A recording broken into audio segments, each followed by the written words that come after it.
সালামু আলাইকুম। ভালো আছেন সবাই? হ্যাঁ, ভালো আছেন? অনেকদিন পর এই টপিকটার ক্লাসটা নিতেছি, তাই এই টপিকটা কি করতেছি, আমরা লাইভ দিয়ে দিলাম আজকে। এই ক্লাসটা মুক্ত করে দিলাম। টপিকটা খুবই গুরুত্বপূর্ণ একটা টপিক, তাই না? ভাষাধ্বনি বনে ক্লাসটা অনেক আগে আমরা নিয়েছি এবং প্রচুর নিয়েছি, প্রচুর, তাই না?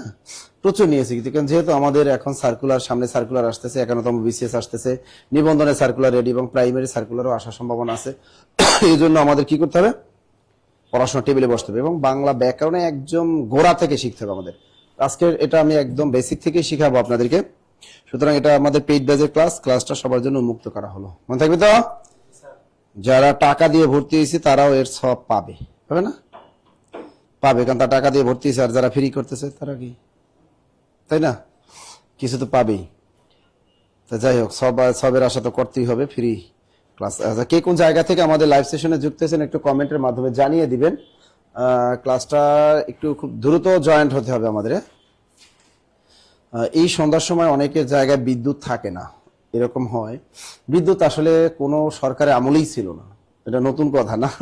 এটা আমার বাংলাদেশ, এটা গরিব দেশ, অন্যান্য দেশের অবস্থা খারাপ। সুতরাং এটা নিয়ে টেনশন নেওয়ার কোনো কারণ নেই। আমাদের আসলে কি করতে হবে, পড়াশোনা করতে হবে, যে যেখানে আছি ভালো থাকি, সুস্থ থাকি। তবে আজকে ক্লাসটা খুবই যে গুরুত্বপূর্ণ, এটা আপনারা বুঝতেই পারতেছেন যে ক্লাসটা গুরুত্বপূর্ণ। নবম দশম শ্রেণীর নতুন বোর্ড বই 2026 সালের এই বইটার আলোকেই কিন্তু আজকে আমি পড়াবো। সুতরাং ক্লাসটা কতটা গুরুত্বপূর্ণ বুঝতেই পারতেছেন। দেখি আমাদের কে কারা কারা আছে। আমাদের মানিক মন্ডল আছেন, আমাদের রনিকা ইসলাম স্বর্ণ আছেন, আমাদের মানিক মন্ডল, আর কি আছে, মেঘলা আকাশ মেঘলা আজকে রিয়েলি, তাই না? আজকে আকাশ মেঘলা আছে, এটা ভালো কথা না? আমাদের মানিক মন্ডল, তার বাড়ি হলো বাগেরহাটে। প্রীতি দেবনাথ, তিনি আমাদের গাইবান্ধা থেকে আসছে। কেন যে তুমি গাইবান্ধা জন্মলা, কেন তুমি ছাগলবান্ধায় জন্মলাভ করলা না, এটা বলো তো, তাই না? গাইবান্ধা আমি কখনো যাইনি আসলে গাইবান্ধাতে। লিনা আক্তার রুমি, সালাম ওয়ালাইকুম আসসালাম। ওসমান মেথে, তিনি রংপুর থেকে আসছেন। আনাবিয়া জান্নাত ওরশি, ওয়ালাইকুম আসসালাম। কুমিল্লা 14 গ্রাম উপজেলা গাজী সালাউদ্দিন আহমেদ আছেন আমাদের পীরগঞ্জ রংপুর। ওর আকাশটা মেঘলা। শুভ সরকার, তাই না? আমাদের রেজাউন আলিজ, এই তো সবাইকে একটু কি করবেন, মেনশন করবেন। গতকাল কি জানে বইটা পাইছিলেন, আমার খেয়াল নেই নামটা। গতকাল যে বই পাইছিলেন আজকেও কিন্তু বই পাবেন, নতুন এডিশন ক্যারিয়ার প্লাস বাংলা বইয়ের নতুন এডিশন আজকেও কিন্তু পাবেন। তা সর্বোচ্চ শেয়ারকারী কিন্তু দেখি আজকে সে এই বইটা কে পান, সর্বোচ্চ শেয়ারকারী কে হন আর বইটা কে পান, এটা আমি আজকে দেখবো। মনে থাকবে, ক্লাসটা কিন্তু খুবই সুন্দর একটা ক্লাস হবে, টেনশনের কোনো কারণ নাই। লিখছেন সবাই? স্যার দিনাজপুর থেকে আমি আছি প্রসঞ্জিৎ বর্মন, তিনি আমাদের দিনাজপুর থেকে যুক্ত আছেন। আমাদের কণা সরকার, তিনি বগুড়া থেকে। গাজী সালাউদ্দিন, ওয়ালাইকুম আসসালাম। আফরোজা পাখি মলি আছেন আমাদের জামালপুর থেকে, আছে আমাদের সাথে।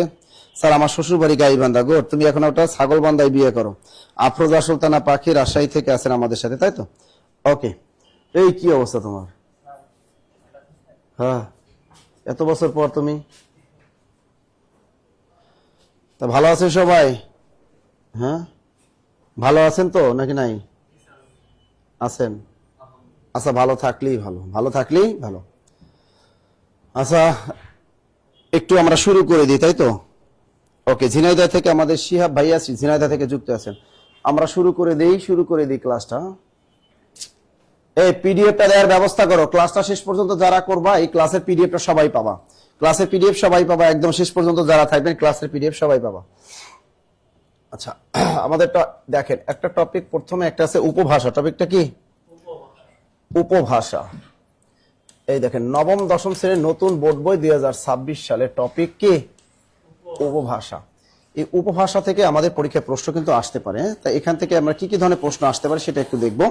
এখান থেকে নিবন্ধন পরীক্ষা কি আসতে পারে, প্রাইমারিতে কি আসতে পারে, 10 থেকে 20তম গেট কি আসতে, বিশেষ পরীক্ষা কোন ধরনের প্রশ্ন আসতে পারে সেটা আগে আমরা দেখবো।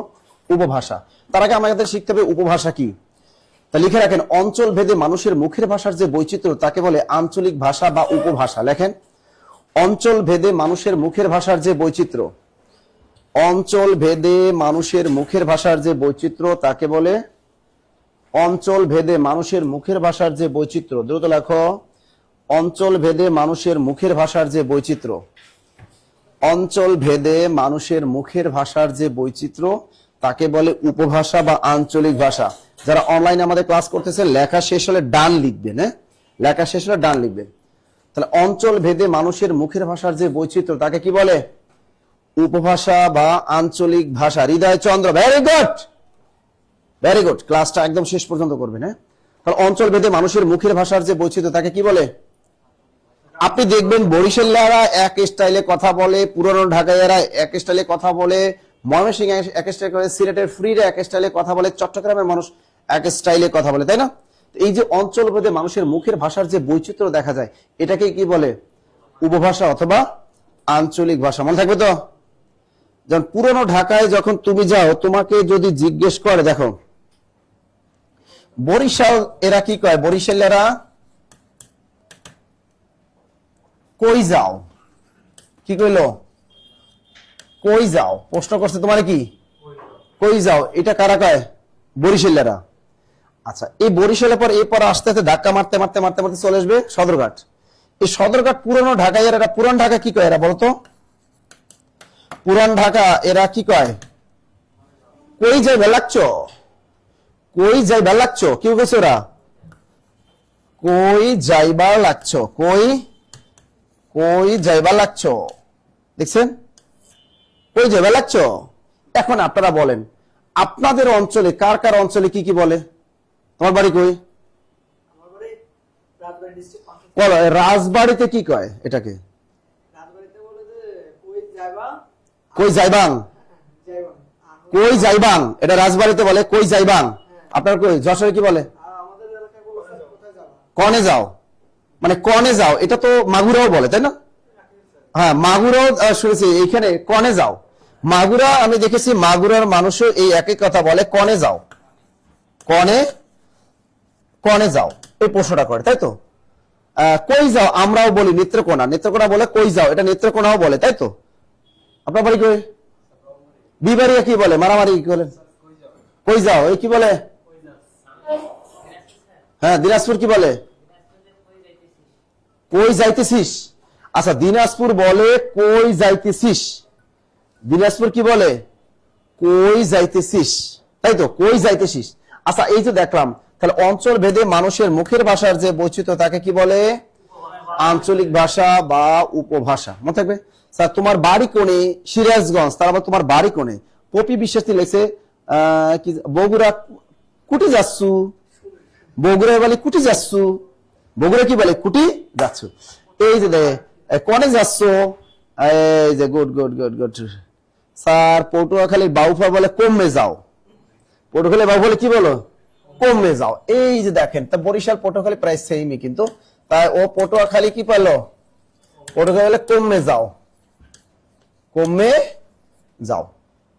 তাহলে কমে যাও, কই যাও, এই যে দেখেন অঞ্চল ভেদে আসলে বরিশালে ওই কমে যাওই বলে, একটা রুট লেভেলে কমে যায় বলে। তো যাই হোক, এই অঞ্চল ভেদে মানুষের মুখের ভাষার যে বৈচিত্র্য তাকে বলে আঞ্চলিক ভাষা বা উপভাষা। এখন যে প্রশ্নটা আমাদের আসতে পারে, এই বাংলা ভাষার উপভাষা আছে কয়টি বলতো? বাংলা ভাষার যে প্রশ্নটা আসতে পারে, বাংলা ভাষার উপভাষা আছে কয়টি? বাংলা ভাষার উপভাষা আছে কয়টি? কে পারেন?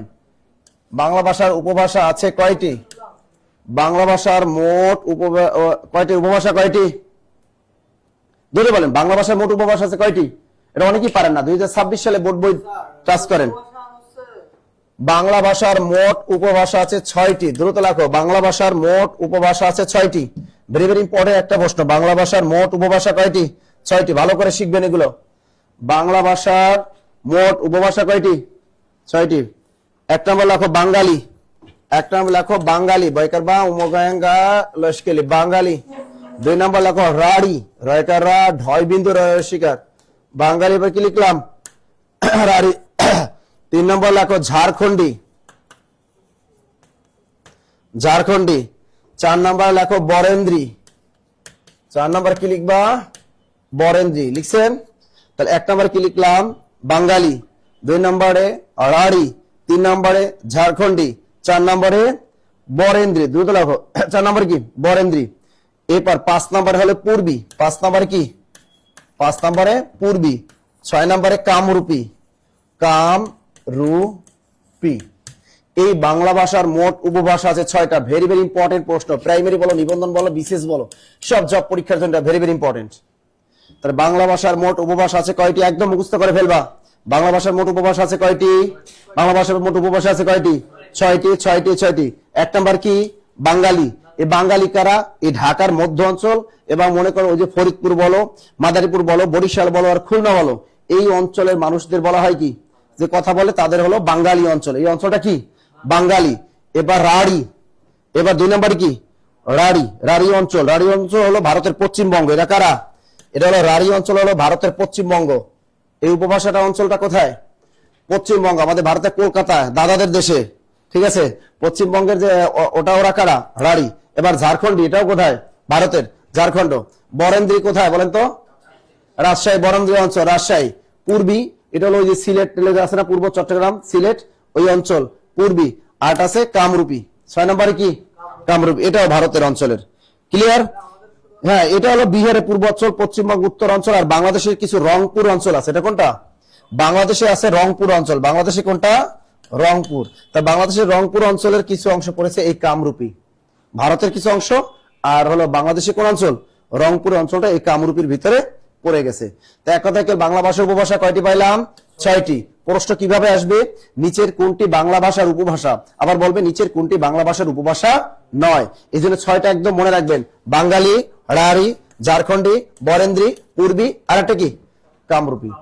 লেখা শেষ করেন। বাংলা ভাষার উপভাষা কয়টি? এই বাংলা ভাষা মোট উপভাষা হলো 6টি। দ্রুত লেখেন 6টি। এবার দেখেন উপভাষা আমরা শিখলাম। এখন বাংলা ভাষা রীতি কয়টি? বাংলা ভাষা রীতি কয়টি বলতে পারবেন? বাংলা ভাষা রীতি কয়টি? বাংলা ভাষা রীতি কয়টি বলতে পারবেন? ভাষা রীতি কত প্রকার আসতে পারে? ভাষা রীতি হলো 2 প্রকার। এটা অনেকেই পারেন না। ভাষা রীতি 2 প্রকার। কি কি বলতে পারবেন? বাংলা ভাষা রীতি কয়টি? বাংলা ভাষা রীতি হলো 2টি। কি কি বলেন? 1 নম্বর হলো কথ্য রীতি। 1 নম্বরে কি? কথ্য রীতি। আর একটা কি? আরেকটি হলো লেখ্য রীতি। একটা হলো কথ্য রীতি, আর একটি হলো আমাদের লেখ্য রীতি। তা বাংলা ভাষা রীতি কয় প্রকার? 2 প্রকার। ভেরি ভেরি ইম্পর্টেন্ট কিন্তু। একটা হলো বললো না যে সাধু আর চলিত। বাংলা ভাষা রীতি কয়টি? 2টি। একটা হলো কথ্য আর একটা হলো লেখ্য। একটা কথ্য আর একটা লেখ্য। এখন দেখো আমরা যে কথা বলি এটার স্টাইল আবার 2টা। কয়টা? 2টা। এটার স্টাইল এটা 2টা। একটা হলো প্রমিত রীতি, লেখো। এটা হলো আদর্শ কথ্য রীতি। 1 নম্বরে আদর্শ কথ্য রীতি। আদর্শ কথ্য রীতি। আর হলো আঞ্চলিক কথ্য রীতি। আর এটা কি লিখবেন? আঞ্চলিক কথ্য রীতি। আর একটা হলো আঞ্চলিক, আরটা হলো আঞ্চলিক কথ্য রীতি। দ্রুত লেখেন। আর একটা হলো আঞ্চলিক কথ্য রীতি। ক্লিয়ার?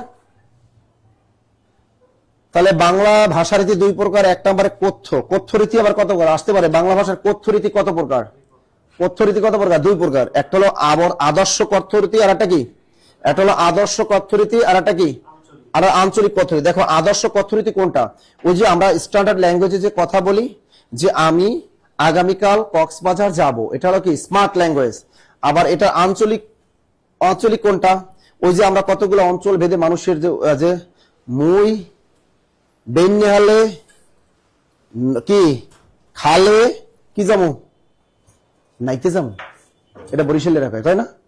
তো এইগুলারে কি বলে? আঞ্চলিক কথ্য রীতি। তাহলে একটা হলো আদর্শ কথ্য রীতি, একটা হলো আঞ্চলিক কথ্য রীতি। এই 2 স্টাইলে কিন্তু আমরা কথা বলি, তাই না? আমরা এই 2 স্টাইলে কথা বলি না? 2 স্টাইলে কথা বলি। এবার লেখ্য রীতি আবার কয় প্রকার?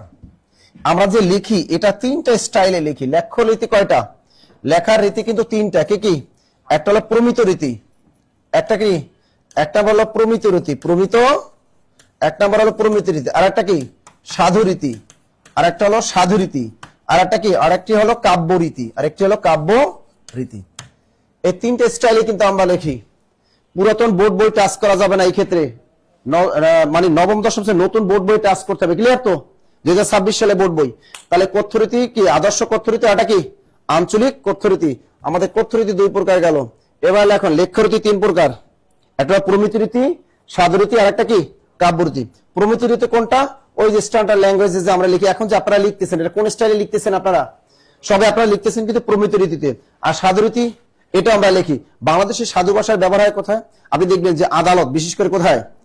আদালতে ব্যবহার করা হয়। আপনি থানায় যদি জিডি করতে যান দেখবেন ওই থানায় আপনার কখনোই ওই সাধু রীতি ব্যবহার করবে। সব কি?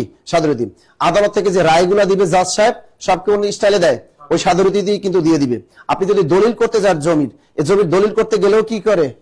সেখানে কিন্তু সাধু রীতির ব্যবহার কিন্তু অবশ্যই দেখা যায়। তা দলিল দস্তাবেজ লিখতে গেলে সাধুরীতি অবশ্যই লাগে। কথা ক্লিয়ার? গুড।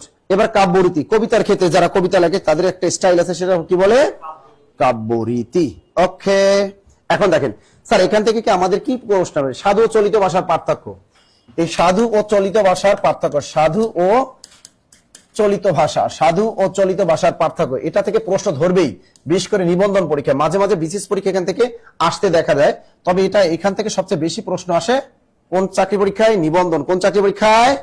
নিবন্ধন পরীক্ষায় সবচেয়ে বেশি প্রশ্ন এখান থেকে ধরে। তাহলে প্রথমেই আপনারা যে প্রশ্নটা ধরতে পারে সেটা হলো সাধু ভাষার জনককে। আমরা জানি এই সাধু ভাষার উৎপত্তি হয় 19 শতকে এবং চলিত ভাষার জন্ম হয় 20 শতকে, অর্থাৎ 1914 সালে।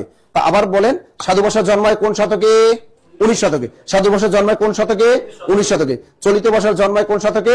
20 শতকে। গুড। এরপরে প্রশ্ন আমরা যেটা শিখব যে সাধু ভাষার জনককে বা সাধু ভাষা পরিভাষাটি প্রথম কে ব্যবহার করেন।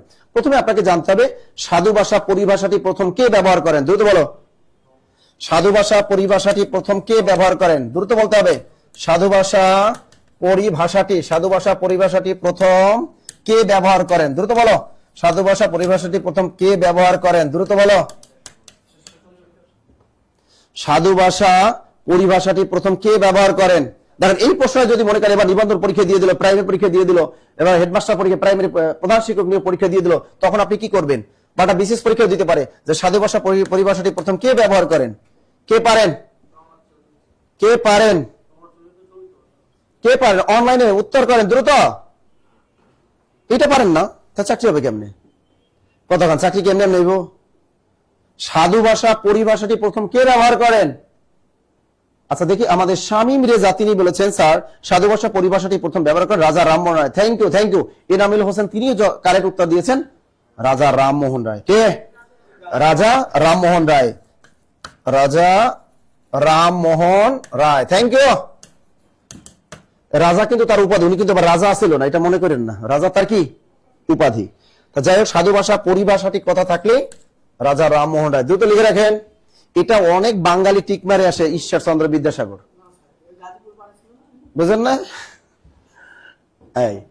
এরপরে প্রশ্নটা লেখেন সাধু ভাষার জনককে। এবার বলেন, এবার উত্তরটা দেন সাধু ভাষার জনককে। সাধু ভাষার জনককে, এটা উত্তরটা জমা দেন। সাধু ভাষার জনককে? হ্যাঁ, এইবার হলো ঈশ্বরচন্দ্র বিদ্যাসাগর। সবাই ক্লাসটা শেয়ার করে রেখে দিবেন, কারণ এই ক্লাসটা আপনার খুবই গুরুত্বপূর্ণ। হয়তো কোনো কারণে আপনার বিদ্যুৎটা চলে যেতে পারে, ক্লাস থেকে বিচ্ছিন্ন হয়ে যেতে পারে। লাইভটা যদি আপনার শেয়ার করা থাকে টাইম লাইনে, তাহলে অবশ্যই অবশ্যই আপনি কি করতে পারবেন, এই ক্লাসটা আবার পুনরায় দেখতে পারবেন, কারণ খুবই ইম্পর্টেন্ট একটা ক্লাস। ওকে, আচ্ছা দেখেন, তার সাধু ভাষার জনককে বলেন না ঈশ্বরচন্দ্র বিদ্যাসাগর।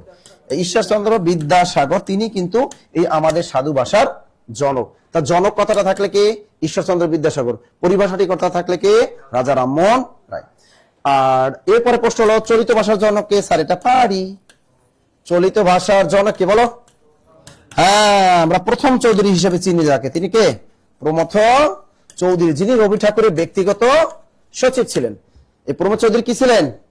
তিনি কিন্তু ব্যক্তিগত সচিব ছিলেন। কার? আমাদের রবীন্দ্রনাথ ঠাকুরের ব্যক্তিগত সচিব ছিলেন। দ্রুত লেখেন, দ্রুত দ্রুত দ্রুত।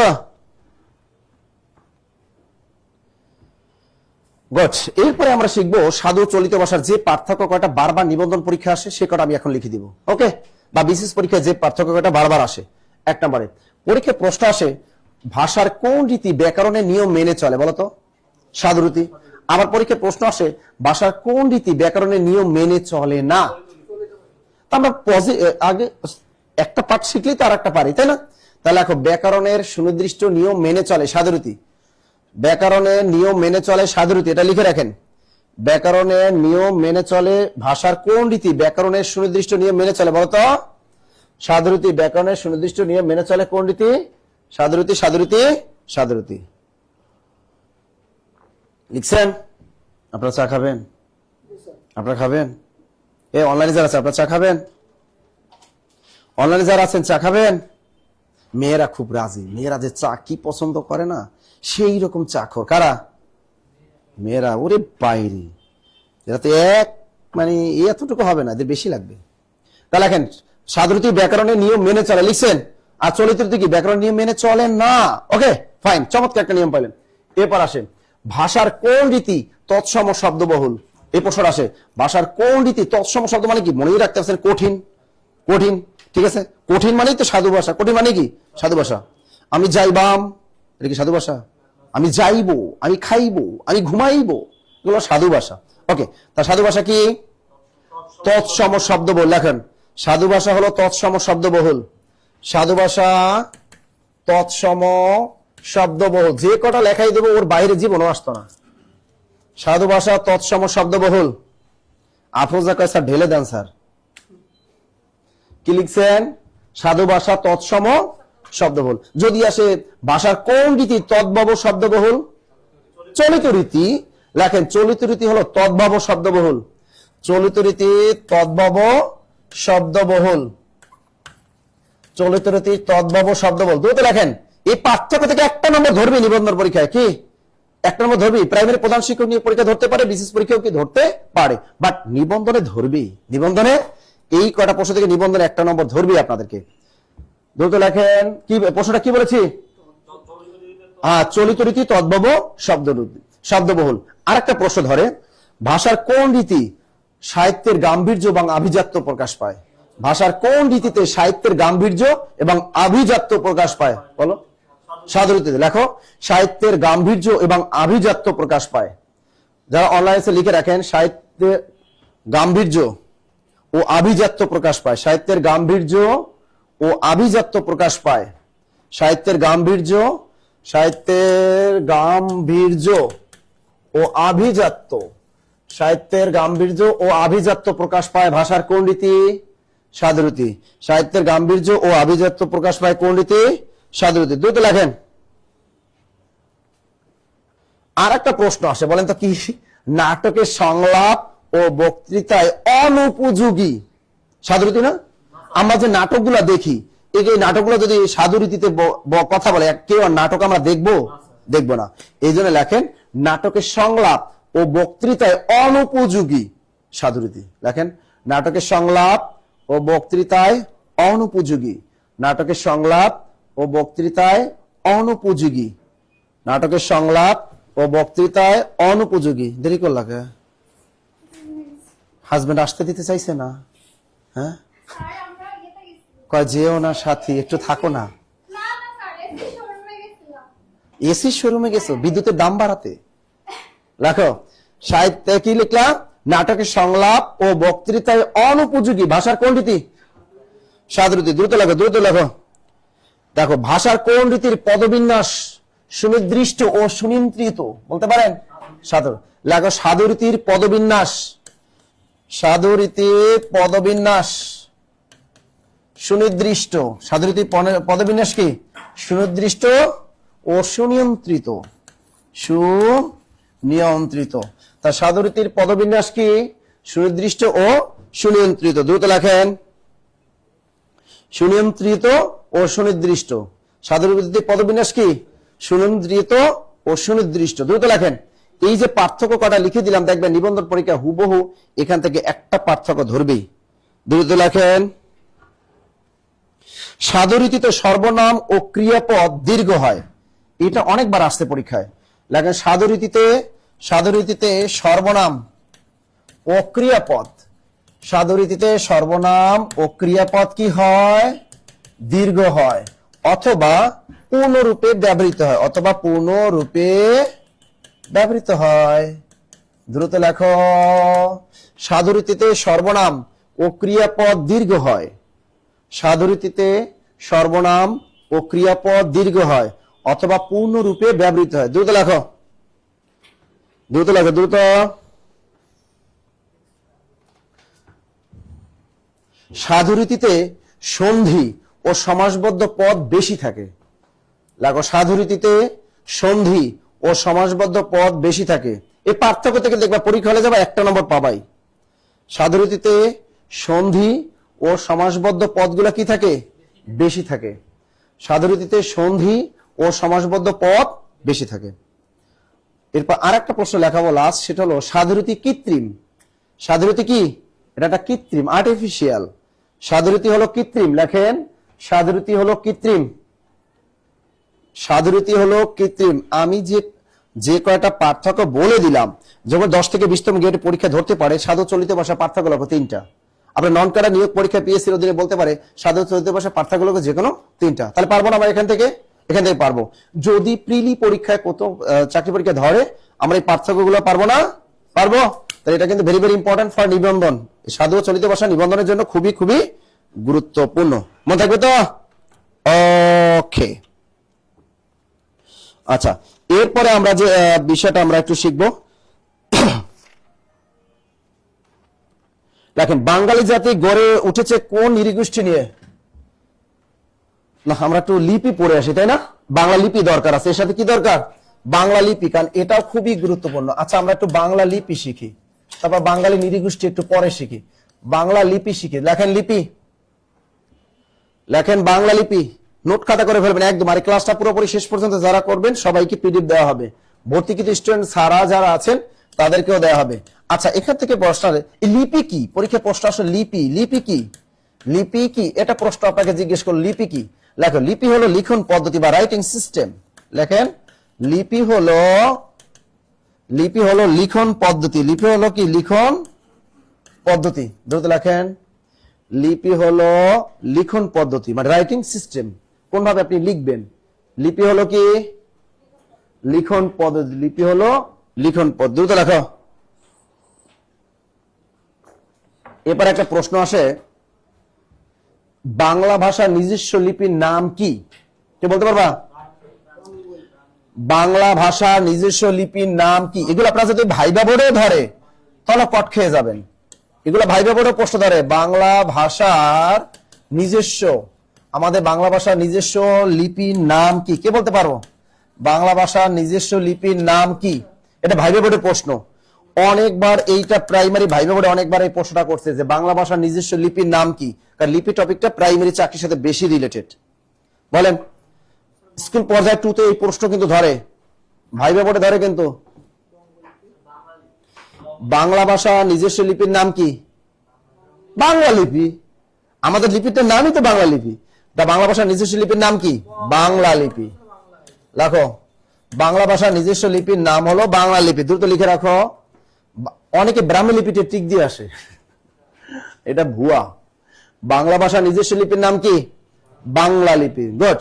এরপর প্রশ্ন লেখো, বাংলা লিপি লেখা হয় কোন লিপি দ্বারা? আর একটা প্রশ্ন আসতে পারে, বাংলা লিপি লেখা হয়, বাংলা লিপি লেখা, এগুলো ভাইবা বোর্ডের প্রশ্ন। বাংলা লিপি লেখা হয় কোন লিপি দ্বারা? বাংলা লিপি লেখা হয় কোন লিপি দ্বারা? দ্রুত বলো, বাংলা লিপি লেখা হয় কোন লিপি দ্বারা? বলতে পারবা কেউ? বাংলা লিপি লেখা হয় বঙ্গ লিপি দ্বারা। উত্তরটা কি হবে? বঙ্গ, বঙ্গ লিপি দ্বারা। দ্রুত লেখো, বাংলা লিপি লেখা হয় বঙ্গ লিপি দ্বারা। চমৎকার একটা প্রশ্ন। বাংলা লিপি লেখা হয় বঙ্গ লিপি দ্বারা। লিখছেন তো?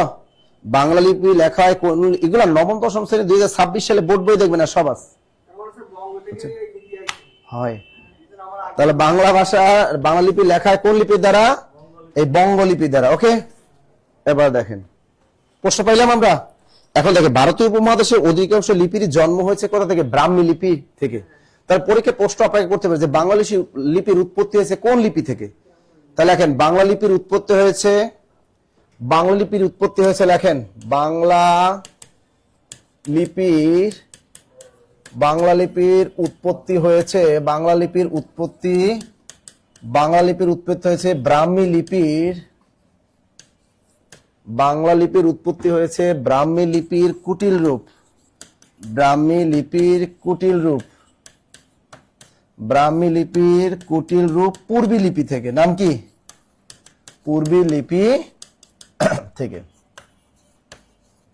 লেখেন, বাংলা লিপির উৎপত্তি হয়েছে ব্রাহ্মী লিপির, এ ব্রজপুরি লেখছো কি আবার? এটা কোনো কথা? তাহলে বাংলা লিপির উৎপত্তি হয়েছে ব্রাহ্মী লিপির কুটিল রূপ পূর্বী লিপিতে। মূলত এই 4টা অপশনে খুঁজবেন পূর্বী লিপি।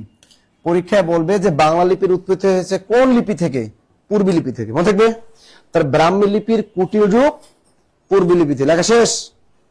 আচ্ছা দেখেন পরীক্ষায় কিভাবে আসবে যে বাংলা লিপির উৎপত্তি হয়েছে কোন লিপি থেকে, পরীক্ষায় ধরবে এভাবে। দেখেন, পরীক্ষা ধরবে বাংলা লিপির উৎপত্তি হয়েছে কোন লিপি থেকে, কোন লিপি থেকে, এরকম প্রশ্ন করবে পরীক্ষার হলে। অপশন ওরা আপনারে প্রথমেই লিখবে ব্রাহ্মী লিপি। প্রথমে কি লিখবে? প্রথমে লিখে রাখবে ওরা ব্রাহ্মী লিপি। 2 নাম্বার লিখবে দেখি কুটিল লিপি। 2 নাম্বার লিখবে কুটিল লিপি, কুটিল লিপি। এরপর এরকম ক নাম্বার মানে খ নাম্বার দেবে কি কুটিল লিপি। ক নাম্বার কি দিবে? পূর্বী লিপি। তা আপনি ঠিক দেবেন কোনটা? তা তিনটা থাকলে তিনটা থাকে কেমনে? তা ঠিক দেবে উত্তর হবে পূর্বী লিপি। উত্তর হবে কি? কোন কারণে যখন পূর্বী থাকবে না তখন মারি আসবে কোনটা? ব্রাহ্মী। যদি কোনো 4টা অপশন ভিতরে কোথাও যদি পূর্বী লিপি না থাকে তখন আমরা মেরে আসবো কোনটা? তখন আমরা ব্রাহ্মী লিপি মেরে আসবো। এগুলো খেয়াল থাকে জানো, আপনাদের কিন্তু খেয়াল থাকে না। ধুমতারাক্কা মাইরে আসেন বাজারে গাইড বই মতে, তখন আর বুঝে না হায় হায় পরীক্ষায় তো টিকলাম না। উল্টাপাল্টা করা যাবে না। তার বাংলা লিপির উৎপত্তি হয়েছে ব্রাহ্মী লিপির কুটিল রূপ পূর্বী লিপি থেকে। ক্লিয়ার? এবার দেখো প্রশ্ন আসে, বাংলা লিপি অক্ষর বা বাংলা মুদ্রাক্ষরের জনককে? এই প্রশ্নটা কে পারেন বলেন? বাংলা মুদ্রাক্ষরের জনককে? বাংলা মুদ্রাক্ষরের জনককে, এটা প্রশ্ন আসে। বাংলা মুদ্রাক্ষরের জনককে? আবার বলে বাংলা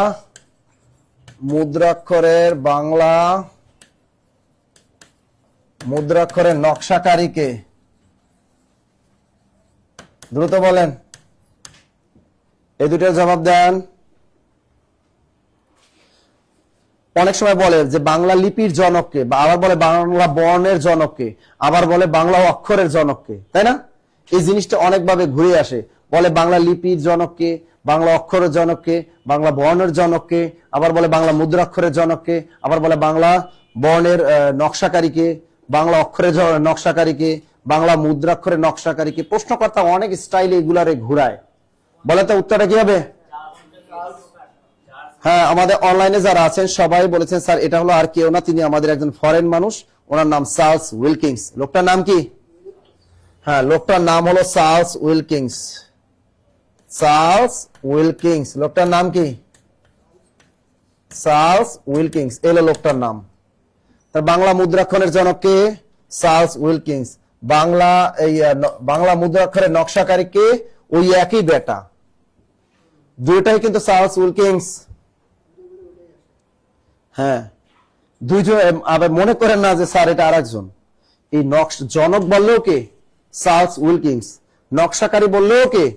চার্লস উইলকিংস। কথা ক্লিয়ার? এবারে এডুকেটেড পারসন এখন যদি বলে বাংলা মুদ্রাক্ষরের খোদাইকারীকে? বলেন বাংলা মুদ্রাক্ষরের খোদাইকারীকে। এবার বলেন, চমৎকার একটা প্রশ্ন, বাংলা মুদ্রাক্ষরের খোদাইকারীকে? বাংলা মুদ্রাক্ষরের খোদাইকারী, দ্রুত বলো। বাংলা মুদ্রাক্ষরের খোদাইকারীকে? দ্রুত বলো, বাংলা মুদ্রাক্ষরের খোদাইকারীকে? হ্যাঁ, ওই বেটা হলো আমাদের বাঙালি একজন। ওই বেটার নাম কি? পঞ্চানন কর্মকার। এই খোদাইকারী শব্দটা একমাত্র বসবে কার কাছে বলো? হ্যাঁ, পঞ্চানন কর্মকার। পঞ্চানন কর্মকার। ক্লিয়ার? তো বাংলা মুদ্রাক্ষরে খোদাইকারীকে? পঞ্চানন কর্মকার। পঞ্চানন কর্মকার এমন থাকবে।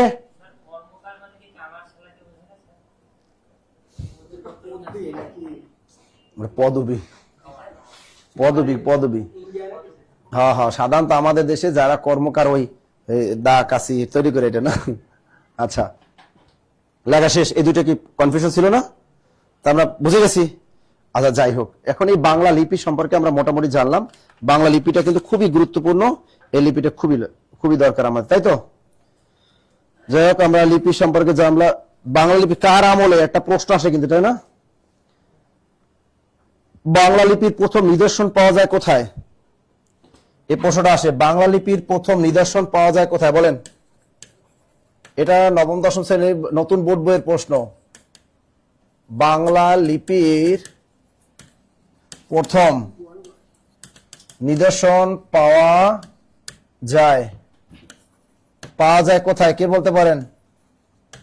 বাংলা লিপির প্রথম নিদর্শন পাওয়া যায় কোথায় বলতে পারবেন? চর্যাপদে। উত্তর লেখো চর্যাপদে। তো লেখো চর্যাপদে বাংলা লিপির প্রথম নিদর্শন পাওয়া যায় চর্যাপদে। চমৎকার একটা প্রশ্ন। চর্যাপদে আরেকটা প্রশ্ন আসে, বাংলা লিপির অক্ষর গঠনের কাজ শুরু হয় কোন আমলে? লেখেন, বাংলা লিপির অক্ষর গঠনের কাজ শুরু হয়, বাংলা লিপির অক্ষর গঠনের, বাংলা লিপির অক্ষর গঠনের কাজ শুরু হয় কোন আমলে? বাংলা লিপির অক্ষর গঠনের কাজ শুরু হয় সেন। পাল পাইছো কই? সেন আমলে। সেন আবার গুপ্ত আমলে বাইরেও না, এগুলো কিন্তু মার খেবা। কি আর কইও না যে বাংলা লিপির অক্ষর গঠনের কাজ শুরু হয় গুপ্ত আমলে, এটা কিন্তু সেন আমলে। কোন আমলে? সেন আমলে। দুটো লেখো, বাংলা লিপির অক্ষর গঠনের কাজ শুরু হয় সেন আমলে। দ্রুত লেখেন। লিখছেন? বাংলা লিপির অক্ষর গঠনের কাজ শুরু হয় কোন আমলে? এবার লেখেন, বাংলা লিপি স্থায়ী রূপ লাভ করে কোন আমলে? লেখেন, বাংলা লিপি স্থায়ী রূপ লাভ করে, বাংলা লিপি স্থায়ী, বাংলা লিপি স্থায়ী রূপ লাভ করে, বাংলা লিপি স্থায়ী রূপ লাভ করে কোন আমলে বলো? পাঠান। পাঠান কিন্তু হিন্দি শব্দ। পাঠান কোন ভাষার শব্দ? পাঠান কিন্তু হিন্দি শব্দ। দুটো লেখো, বাংলা লিপি স্থায়ী রূপ লাভ করে পাঠান আমলে। চমৎকার একটা প্রশ্ন, চমৎকার একটা প্রশ্ন। দ্রুত লিখছেন? হয়ে গেল? তাড়াতাড়ি লেখো, তাড়াতাড়ি তাড়াতাড়ি। তা বাংলা লিপির অক্ষর গঠনের কাজ শুরু হয় সেন আমলে, আর বাংলা লিপি স্থায়ী রূপ লাভ করে পাঠান। কোন সম্রাট তার শাসনমালা ব্রাহ্মী লিপিতে উৎকীর্ণ করান? কোন সম্রাট তার শাসনমালা প্রথম ব্রাহ্মী লিপিতে উৎকীর্ণ করেছিলেন? সম্রাট অশোক। কে? লেখেন, সম্রাট অশোক। সম্রাট অশোক। সম্রাট অশোক তার শাসনমালা প্রথম ব্রাহ্মী লিপিতে উৎকীর্ণ করেন। এটা কিন্তু পরীক্ষা আসে। সম্রাট অশোক তার শাসনমালা প্রথম ব্রাহ্মী লিপিতে উৎকীর্ণ করান। চমৎকার একটা প্রশ্ন, আসে কিন্তু পরীক্ষায়। দ্রুত লেখেন। হ্যাঁ, সম্রাট অশোকের, সম্রাট অশোক তার শাসনমালা প্রথম কিসে? ব্রাহ্মী লিপিতে উৎকীর্ণ করান। লিখছেন? লিখছেন? লিখছেন? আচ্ছা, এরপরে আমরা শিখবো বাঙালি নৃগোষ্ঠী। কি লিখবো? বাঙালি নৃগোষ্ঠী। Very very important. লেখেন, বাঙালি নৃগোষ্ঠী। বাঙালি নৃগোষ্ঠী। দ্রুত লেখেন। বাঙালি জাতি গড়ে উঠেছে চারটি নৃগোষ্ঠী নিয়ে। লেখেন, বাঙালি জাতি, বাঙালি জাতি গড়ে উঠেছে, বাঙালি জাতি গড়ে উঠেছে চারটি নৃগোষ্ঠী নিয়ে। দ্রুত লেখো, বাঙালি জাতি গড়ে উঠেছে চারটি নৃগোষ্ঠী নিয়ে। কয়টা নৃগোষ্ঠী? চারটা। মুখস্থ রাখতে হবে। এক নম্বর লাগে অস্ট্রিক। এক নম্বরে কি? অস্ট্রিক। এক নম্বর হলো অস্ট্রিক। তাই এই বাংলা, ওই বাংলা উপমহাদেশে অর্থাৎ প্রথম কোন জাতিগোষ্ঠীর মানুষ প্রথমে আসছিল? অস্ট্রিক। এটা কিন্তু পরীক্ষায় প্রশ্ন আসে, আসে না? যে কোন বাঙালি জনগোষ্ঠীর মানুষ প্রথমে এই ভারতীয় উপমহাদেশে আসে? কারা? অস্ট্রিক। এই অস্ট্রিক জাতিরাই প্রথমে এই ভারতীয় উপমহাদেশে এসেছিলেন বাঙালি জাতিগোষ্ঠীর মধ্যে। অস্ট্রিক। লিখছেন? দুই নম্বর লেখেন দ্রাবিড়। দুই নম্বরে কারা? দ্রাবিড়। তিন নম্বরে কি? নিগ্রোয়েট। ব্ল্যাকিস্টরা, তাই না? নিগ্রোয়েট। তাহলে এক নম্বরে অস্ট্রিক, দুই নম্বরে দ্রাবিড়, তিন নম্বরে নিগ্রোয়েট, চার নম্বরে লেখো মঙ্গোলয়েড। চার নম্বরে কি? মঙ্গোলয়েড। লেখো। চারটা নৃগোষ্ঠীর নাম একদম মুখস্থ। তাই বাঙালি জাতি, এটা নবম দশম শ্রেণী নতুন বোর্ড বইয়ে এই প্রশ্নটা আছে কিন্তু। তাহলে বাঙালি জাতি গড়ে উঠেছে কয়টি নৃগোষ্ঠী নিয়ে? চারটি নৃগোষ্ঠী নিয়ে। এক নম্বরে অস্ট্রিক, দুই নম্বরে দ্রাবিড়, তিন নম্বরে নিগ্রোয়েড, চার নম্বরে মঙ্গোলয়েড। দ্রুত লেখেন। আমাদের জব মেডিসিনে ভর্তিকৃত স্টুডেন্ট আছেন কারা কারা? একটু হাই দেন তো। ভর্তিকৃত স্টুডেন্ট কারা আছেন? একটু হাই দেন। বুঝতেছেন কিনা ক্লাস দ্রুত বলেন। এটা একদম মুখস্থ, একদম কি মুখস্থ মনে থাকবে। তাহলে বাঙালি জাতির পূর্বপুরুষ বিবেচনা করা হয় কোন জাতিকে? অস্ট্রিক। তাহলে বাঙালি জাতির পূর্বপুরুষ বিবেচনা করা হয় কোন জাতিকে? অস্ট্রিক জাতি। এটা লিখে রাখেন। তাহলে বাঙালি জাতির পূর্বপুরুষ বিবেচনা করা হয় অস্ট্রিক জাতিকে। দ্রুত লেখেন।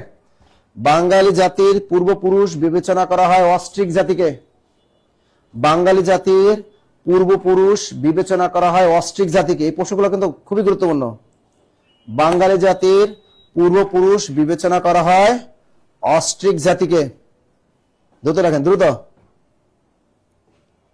অস্ট্রিক জাতিকে লিখছেন। পৃথিবীর একটা কাল্পনিক ভাষাবংশের নাম ইন্দো ইউরোপীয় ভাষাবংশ। ওটার নাম কি? ইন্দো ইউরোপীয়। ইন্দো ইউরোপীয় একটা ভাষাবংশের নাম কি? ইন্দো ইউরোপীয় ভাষাবংশ।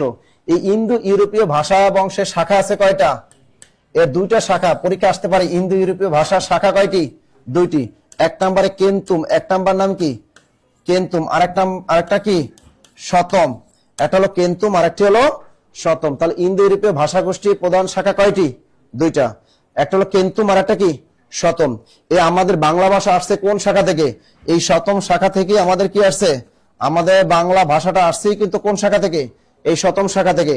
আর কেন্তুম শাখা থেকে আসছে ইউরোপের ভাষাগুলোর যে জন্ম। ইউরোপের ভাষাগুলোর যে জন্ম সেটা কোথা থেকে হইলো? কেন্তুম শাখা থেকে। আর ভারতীয় উপমহাদেশের ভাষাগুলোর জন্ম কোথা থেকে? শতম শাখা থেকে। লিখছেন এটা? এবার লিখবো আমরা বাংলা ভাষার উৎপত্তি। লেখেন বাংলা ভাষার উৎপত্তি। টপিকটার নাম কি লিখবেন? বাংলা ভাষার উৎপত্তি। Very very important. আপনাকে এটা primary viva board, BCS viva বোর্ডও ধরে, কিন্তু নিবন্ধন ভাইবাও ধরে যে বাংলা ভাষার উৎপত্তি হয়েছে কোন ভাষা থেকে? বলেন। বাংলা ভাষার উৎপত্তি। বাংলা ভাষার উৎপত্তি হয়েছে কোন ভাষা থেকে? বাংলা ভাষার উৎপত্তি হয়েছে কোন ভাষা থেকে? দ্রুত লেখেন। বাংলা ভাষার উৎপত্তি হয়েছে কোন ভাষা থেকে? উত্তরটা কি দিবেন? ভাইবে বোর্ডে যদি প্রশ্ন করে আপনি কি বলবেন তখন? বাংলা ভাষার উৎপত্তি হয়েছে কোন ভাষা থেকে? বলেন। Very good. প্রাকৃত ভাষা থেকে। প্রাকৃত ভাষা থেকে। উত্তরটা এটা আসবে। বাংলা ভাষার উৎপত্তি হয়েছে কোন ভাষা থেকে? প্রাকৃত ভাষা থেকে। যদি চারটা অপশনের ভিতরে প্রাকৃত ভাষা না থাকে তাহলে বঙ্গ কামরূপীতে টিক দিবা। কোথায় টিক দিবা? বঙ্গ কামরূপী। যদি পরীক্ষায় চারটা অপশন আসে যে বাংলা ভাষার উৎপত্তি হচ্ছে কোথা থেকে, আপনি আগে খুঁজবেন প্রাকৃত ভাষা আছে কিনা। যদি প্রাকৃত ভাষা থাকে টিক মেরে দেন, যদি প্রাকৃত ভাষা না থাকে তখন আপনি বঙ্গ কামরূপী মাইরা দিবেন। কথা ক্লিয়ার? দেখছেন? মুফতি ইয়াসিন স্যার এইগুলো অনেক আগেই ভাজাভাজি করে ফেলাইছি একেবারে। গুড। বলো। কাকে তোমার বঙ্গ কামরূপী দিতে কইছি? তোমার নজর তো খারাপ। বউ রেখে তুমি শালীর দিকে নজর দাও কা? আমি তো বলে দিছি অবলিক দিছি বঙ্গ কামরূপী। তাহলে বাংলা ভাষার উৎপত্তি হচ্ছে কোথা থেকে? প্রাকৃত ভাষা থেকে। যখন প্রাকৃত থাকবে না তখন মারবা কোনটা? বঙ্গ কামরূপী। যখন এটাও থাকবে অপশন, এটাও থাকবে, তখন মারবা কোনটা? প্রাকৃত। এবার বুঝছেন? গুড। লিখছেন। এখন দেখো অনেক সময় যদি কোনো ব্যক্তির নাম উল্লেখ করে দেয়, দেয় না, যে ডক্টর মোহাম্মদ শহীদুল্লাহর মতে বাংলা ভাষার উৎপত্তি হচ্ছে কোথা থেকে? ডক্টর মোহাম্মদ শহীদুল্লাহর মতে বাংলা ভাষার উৎপত্তি হচ্ছে কোথা থেকে? গৌড়ীয় প্রাকৃত থেকে। লেখেন ডক্টর মোহাম্মদ শহীদুল্লাহর মতে বাংলা ভাষার উৎপত্তি হচ্ছে গৌড়ীয় প্রাকৃত থেকে। গৌড়ী প্রাকৃত, গৌড়ী প্রাকৃত থেকে। তো ডক্টর মোহাম্মদ শহীদুল্লাহর মতে বাংলা ভাষার উৎপত্তি হচ্ছে গৌড়ীয় প্রাকৃত থেকে। দ্রুত রাখো। ডক্টর মোহাম্মদ শহীদুল্লাহর মতে বাংলা ভাষার উৎপত্তি হয়েছে কোথা থেকে? গৌড়ীয় প্রাকৃত থেকে। লিখছেন? এই গৌড় প্রাকৃত বলতে বোঝায় গৌড় অঞ্চলের মানুষের মুখের ভাষা। কি বোঝায়? এই গৌরী প্রাকৃত বলতে কি বোঝায়? গৌরী প্রাকৃত বলতে কি বোঝায়? ভারতের গৌরী অঞ্চলের মানুষের কি মুখের ভাষাকে কি বলা হয়? গৌরী প্রাকৃত। তা ডক্টর মোহাম্মদ শহীদুল্লাহর মতে বাংলা ভাষার উৎপত্তি হচ্ছে গৌরী প্রাকৃত থেকে। এবার লেখেন ডক্টর সুনীতি কুমার চট্টোপাধ্যায়ের মতে বাংলা ভাষার উৎপত্তি হয়েছে কোথা থেকে? মাগধী প্রাকৃত থেকে। মাগধী প্রাকৃত থেকে। দ্রুত লেখো। ডক্টর সুনীতি কুমার চট্টোপাধ্যায়ের মতে বাংলা ভাষার উৎপত্তি হয়েছে কোথা থেকে? মাগধী প্রাকৃত থেকে। দ্রুত লেখো। ভালো করে পড়াশোনা করেন, আপনার চাকরি কেউ ঠেকাতে পারবেন না। আর এবছর নিবন্ধনে যদি চাকরি পেতে হয়, প্রাইমারি প্রধান শিক্ষকে যদি ঢুকতে হয়, তাহলে কিন্তু অবশ্যই আপনাকে ভালো করে পড়াশোনা করতে হবে। আপনি বিজিএস পরীক্ষা দিবেন, সেক্ষেত্রে ভালো পড়াশোনা করা লাগবে। সর্বোচ্চ নম্বরধারীরা এখন চাকরি পাবে, এর নিচে আর কোনো কাজ হবে না। দ্রুত লেখেন, দ্রুত লেখেন। লিখছেন? ওকে, আচ্ছা গেল এটা। এবার দেখেন বাংলা ভাষার উৎপত্তিটা একটু ভালো করে দেখেন। আচ্ছা, বাংলা ভাষার জননী বা মা বলা হয় কোন ভাষাকে? বাংলা ভাষার জন্ম হচ্ছে কোন ভাষা থেকে? প্রাকৃত ভাষা থেকে। তাহলে বাংলা ভাষার জননী বা মা বলা হয় কোন ভাষাকে? প্রাকৃত ভাষাকে। লিখে রাখো, বাংলা ভাষার জননী বা মা বলা হয় প্রাকৃত ভাষা থেকে। বাংলা ভাষার জননী বা মা বলা হয় প্রাকৃত ভাষা থেকে। বাংলা ভাষার জননী বা মা বলা হয় প্রাকৃত ভাষাকে। বাংলা ভাষার জননী বা মা বলা হয় কোন ভাষাকে? প্রাকৃত ভাষাকে। বাংলা ভাষার জননী বা মা বলা হয় কোন ভাষাকে? প্রাকৃত ভাষাকে। লিখছেন এটা? চমৎকার একটা প্রশ্ন কিন্তু। বাংলা ভাষার বোন বা ভাই বলা হয় কোন ভাষাকে? হ্যাঁ, দেখো, বাংলা ভাষার বোন অথবা ভাই বলা হয় অসমিয়া ভাষাকে। অসমিয়া বা বাংলা ভাষার সহোদর বোন বা ভাই, দেখো বাংলা ভাষার সহোদর, অবলিক দিয়ে লেখো বোন, অবলিক দিয়ে লেখো ভাই। তো বাংলা ভাষার সহোদর বোন অথবা ভাই বলা হয় কোন ভাষাকে? অসমিয়া ভাষাকে। বাংলা ভাষার সহোদর বোন অথবা ভাই বলা হয় কোন ভাষাকে? অসমিয়া ভাষাকে। দ্রুত লেখেন। হ্যাঁ, আসাম। বাংলাদেশের নৃগোষ্ঠীর ভাষার সংখ্যা হলো 35টি। লেখেন, বাংলাদেশের নৃগোষ্ঠীর ভাষার সংখ্যা 35টি। বাংলাদেশের নৃগোষ্ঠীর ভাষার সংখ্যা কয়টি? বাংলাদেশের নৃগোষ্ঠীর ভাষার সংখ্যা হলো 35, 35টি। দ্রুত লেখো। বাংলা ভাষার কি দাদা দাদি আছে? থাকবে না কেন? তাহলে বাংলাদেশের নৃগোষ্ঠী ভাষার সংখ্যা কয়টি? 35টি। দ্রুত লেখো। চমৎকার একটা প্রশ্ন, 35টি। আর বাংলাদেশে মোট জীবিত ভাষা আছে কয়টি? 36টি। বাংলাদেশে মোট জীবিত ভাষা অথবা ব্যবহৃত ভাষা আছে কয়টা বর্তমানে? 36টি। বাংলাদেশে মোট জীবিত ভাষা কয়টা অথবা ব্যবহৃত ভাষা আছে কয়টি? 36টি। বাংলাদেশের মোট জীবিত ভাষা আছে কয়টা? 36টি। অথবা বাংলাদেশের মোট ব্যবহৃত ভাষার সংখ্যা কয়টি? 36টি। ভেরি ভেরি ইম্পর্টেন্ট, এই প্রশ্নগুলো লিখে রাখো। 36টি। ভেরি ভেরি ইম্পর্টেন্ট কিন্তু এগুলা, পরীক্ষা কিন্তু আসে এগুলা। লিখছেন? দ্রুত লেখেন। এবার লেখেন, ব্যবহারকারীর দিক থেকে বাংলা ভাষার অবস্থান কত? ব্যবহারকারীর দিক থেকে বাংলা ভাষার অবস্থান কত? ব্যবহারকারীর দিক থেকে বাংলা ভাষার অবস্থান কত? এখন পর্যন্ত এটা 2025 সালের আছে, এখনো 2026 সালে এখন ইথনোলজিক্যাল রিপোর্টটা প্রকাশ করেনি। দ্রুত লেখো, ব্যবহারকারীর দিক থেকে বাংলা ভাষার অবস্থান কত? সপ্তম। ব্যবহারকারীর দিক থেকে বিশ্বে বাংলা ভাষার অবস্থান সপ্তম। বর্তমানে কত? ব্যবহারকারী দিক থেকে সপ্তম। ব্যবহারকারী থাকলেই কি সপ্তম? দ্রুত লেখো, ব্যবহারকারী দিক থেকে বিশ্বে বাংলা ভাষার অবস্থান কত? সপ্তম। এরপর লেখো, মাতৃভাষা হিসেবে বিশ্বে বাংলা ভাষার অবস্থান কত? পঞ্চম। মাতৃভাষা মানে পঞ্চম। মাতৃভাষা স্যার মরা ভাষা নাই স্যার? আছে না, অনেক আছে। যেমন সংস্কৃত ভাষা এখন একটা মৃত ভাষা, তাই না? সংস্কৃত কি একটা মৃত ভাষা? তার মাতৃভাষা হিসেবে বিশ্বে বাংলা ভাষা পঞ্চম। এবার দেখো, মাতৃভাষা ব্যবহারকারী হিসেবে যদি বলে মাতৃভাষা ব্যবহারকারী হিসেবে বিশ্বে বাংলা ভাষা অবস্থান কত, তখন ষষ্ঠ মারি আসবা। নতুন বোর্ড বই 2026 সালের বোর্ড বইয়ে এটা দেয়া আছে যে মাতৃভাষা ব্যবহারকারী হিসাবে বিশ্বে বাংলা ভাষা অবস্থান কত? ষষ্ঠ। আর শুধু মাতৃভাষা যদি বলে তাহলে পঞ্চম, আর মাতৃভাষার সাথে এক্সট্রা যদি একটু ব্যবহারকারী থাকে তাহলে কত? ষষ্ঠ। আর যদি বলে ব্যবহারকারীর দিক থেকে বিশ্বে বাংলা ভাষা অবস্থান কত? পঞ্চম, পঞ্চম, পঞ্চম। জনসংখ্যার দিক থেকে কত হবে?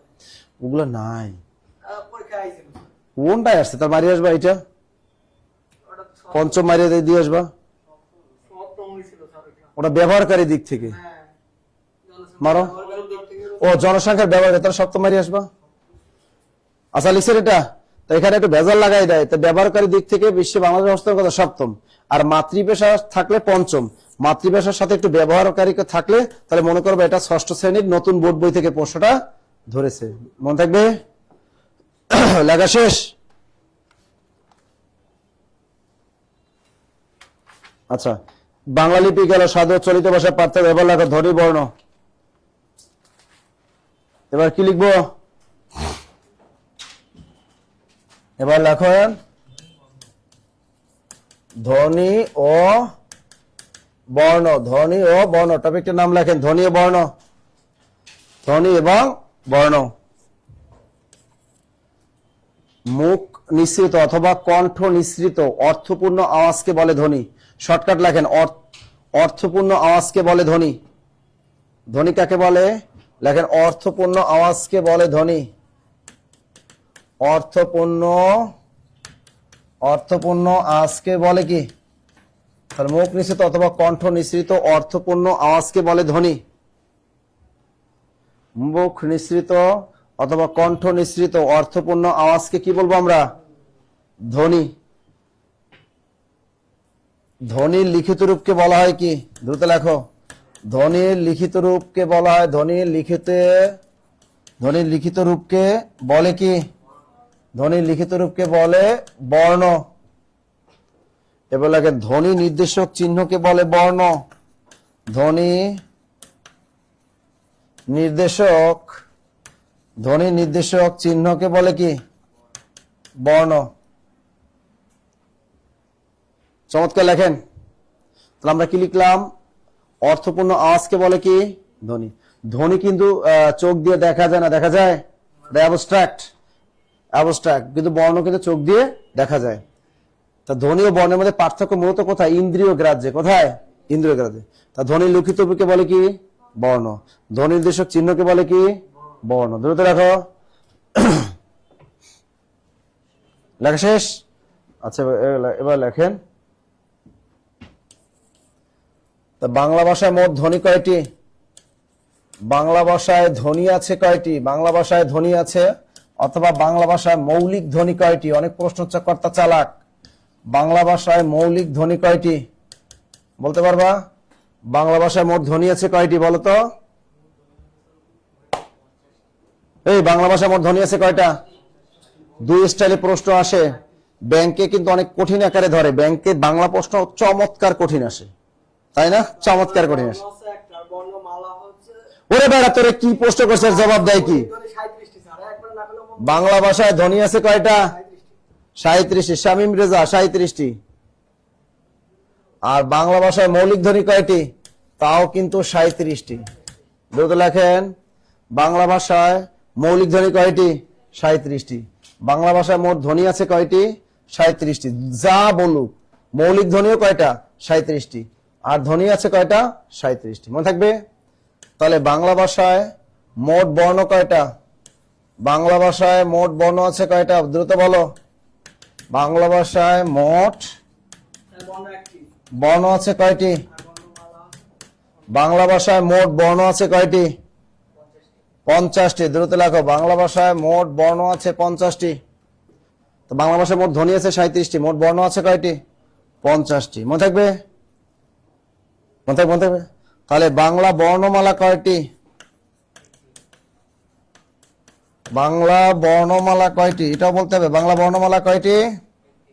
একটি। বাংলা বর্ণমালা কয়টি? একটি। দ্রুত লেখেন। তো বাংলা বর্ণর সাথে মালা থাকলে কি হবে? একটি। অনেকে প্রশ্ন করে, স্যার একটি কি? লেখেন, একটি নির্দিষ্ট ভাষার বর্ণের সমষ্টিকে বলে বর্ণমালা। একটি নির্দিষ্ট ভাষার বর্ণের সমষ্টিকে বলা হয় বর্ণমালা। একটি নির্দিষ্ট ভাষার বর্ণের সমষ্টিকে বলা হয় বর্ণমালা। লিখতেছেন? একটি নির্দিষ্ট ভাষার বর্ণের সমষ্টিকে বলা হয় বর্ণমালা। একটি নির্দিষ্ট ভাষার বর্ণের সমষ্টিকে বলা হয় কি? বর্ণমালা, বর্ণমালা, বর্ণমালা। একটি নির্দিষ্ট ভাষার বর্ণের সমষ্টিকে বলা হয় বর্ণমালা। লিখছি আমরা, এগুলো ভাইবা বোর্ডের প্রশ্নও কিন্তু। এবার দেখেন, বাংলা মোট ধ্বনি কয়টি? 37টি। তা বাংলার স্বরধ্বনি কয়টি? বাংলা ভাষায় স্বরধ্বনি অবলিক বাংলা ভাষায় মৌলিক স্বরধ্বনি কয়টি? বাংলা ভাষায় স্বরধ্বনি অবলিক মৌলিক স্বরধ্বনি কয়টি? 60টি। দ্রুত লেখেন। বাংলা স্বরধ্বনিও 60টি, মৌলিক স্বরধ্বনিও 60টি। কিন্তু বাংলা ব্যঞ্জন ধ্বনি কয়টি? কিন্তু বাংলা ব্যঞ্জন ধ্বনি অবলিক বাংলা মৌলিক ব্যঞ্জন ধ্বনি কয়টা? বাংলা মৌলিক ব্যঞ্জন ধ্বনি কয়টা বলেন তো? বাংলা ব্যঞ্জন ধ্বনি কয়টা? 30টি। আর মৌলিক ব্যঞ্জন ধ্বনিও কয়টা? 30টি। প্রশ্নকর্তা কিন্তু অনেক চালাকি করে এখানে।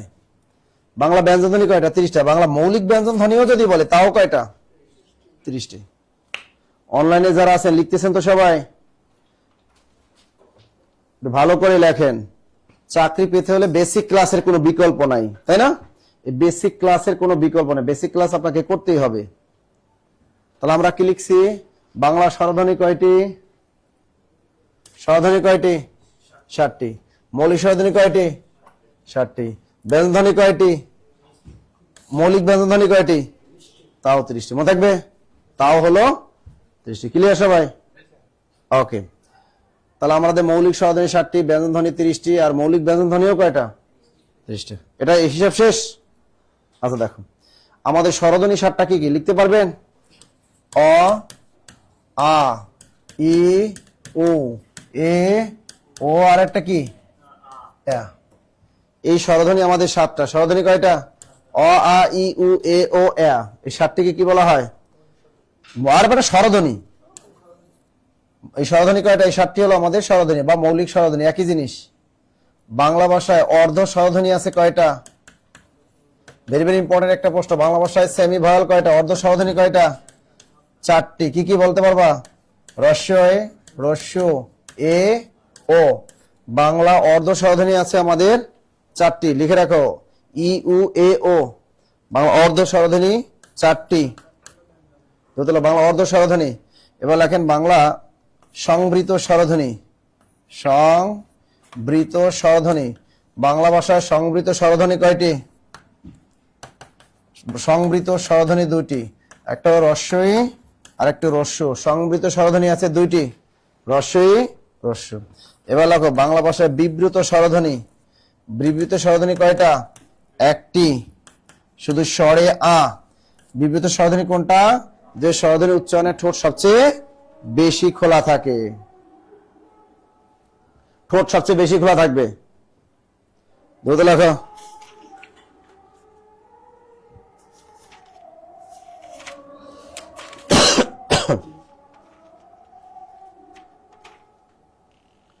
দ্রুত লেখেন, দ্রুত লেখেন।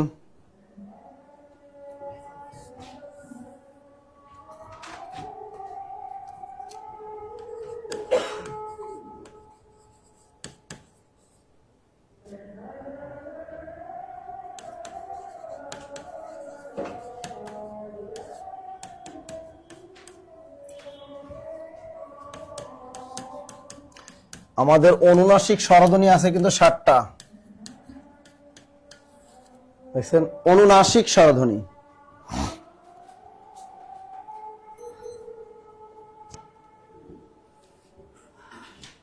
দ্রুত লেখেন।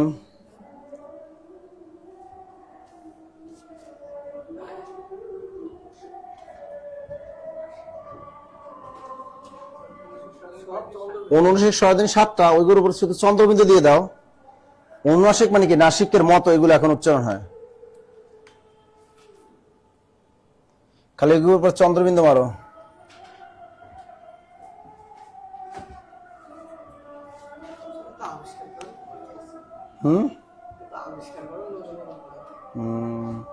লিখছেন?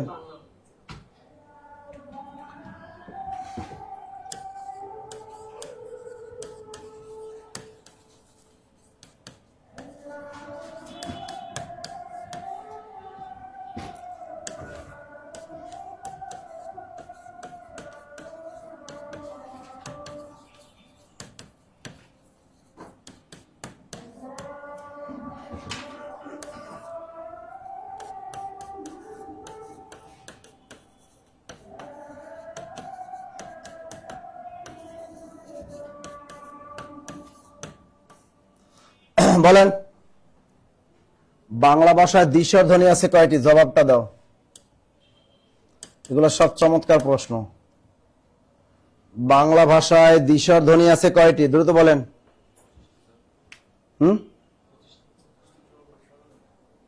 এই বাংলা ভাষায় দ্বিস্বর ধ্বনি আছে কয়টি? বলেন।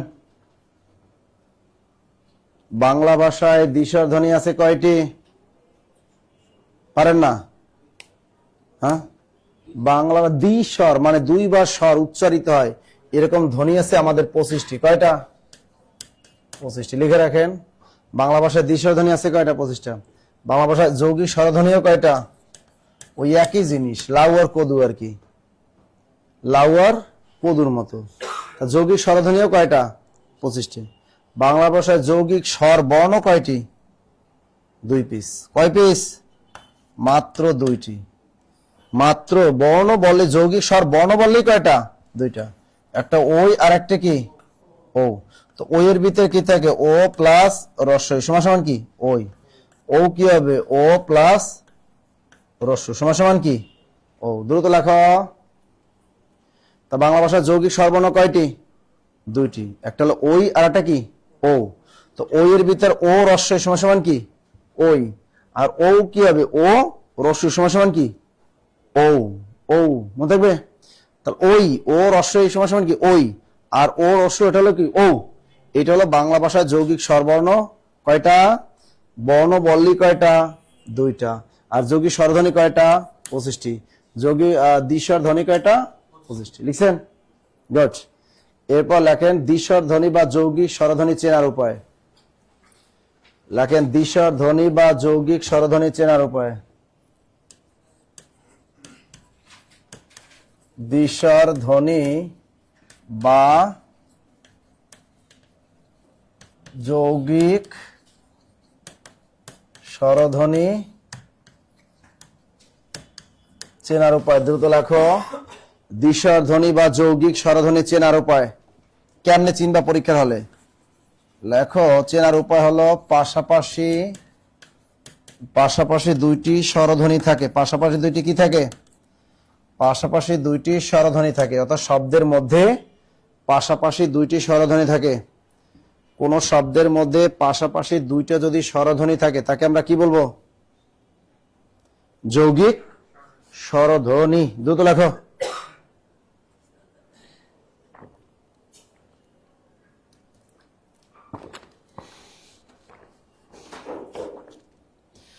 পাশাপাশি কোন শব্দের মধ্যে পাশাপাশি 2টি স্বরধ্বনি থাকবে, সেটাই কি যৌগিক স্বর। উদাহরণ পিউলি। উদাহরণ কি? এই উদাহরণ হলো পিউলি। এই শব্দটা ভাঙো। প্রথমে কি? প। P P P P P প। এরপর কি রস্বই আসে না? নাকি রস্বই আছে উচ্চারণে? পরে কিন্তু। তা প। এরপর কি রস্বই? পি। এরপর কি? রস্যু। পিউ। এরপর কি? ল। এবার পিউলি। এবার ল এর পর কিন্তু রস্বই আসে। পিউলি। তা এই শব্দের ভিতরে দেখো পাশাপাশি 2টা স্বরধ্বনি আছে। আছে। সুতরাং এই শব্দটার ভিতরে যেহেতু 2টা পাশাপাশি স্বরধ্বনি আছে, সুতরাং এই পিউলি শব্দের ভিতরে কি ধ্বনি আছে? যৌগিক স্বরধ্বনি বা দ্বিস্বর ধ্বনি আছে। লিখছে সবাই? লিখছে বুঝছেন? উচ্চারণ করবে পিউলি। প্রথম প পি, এবার রস্বই কিন্তু আগে আবার রস্বই কে মারে না, তাহলে কিন্তু মিলবে না। উচ্চারণ করে লিখতে হবে পিউলি। মনে থাকবে? ওকে। এবার লেখো যেমন মাইশা। এই শব্দটা ভাঙো। প্রথমে কি? ম। আকারের জন্য নিবা স্বরে আ প্লাস এরপর আছে কি? রস্বই। এরপর আছে কি? তালবস্যা। এরপর আছে কি?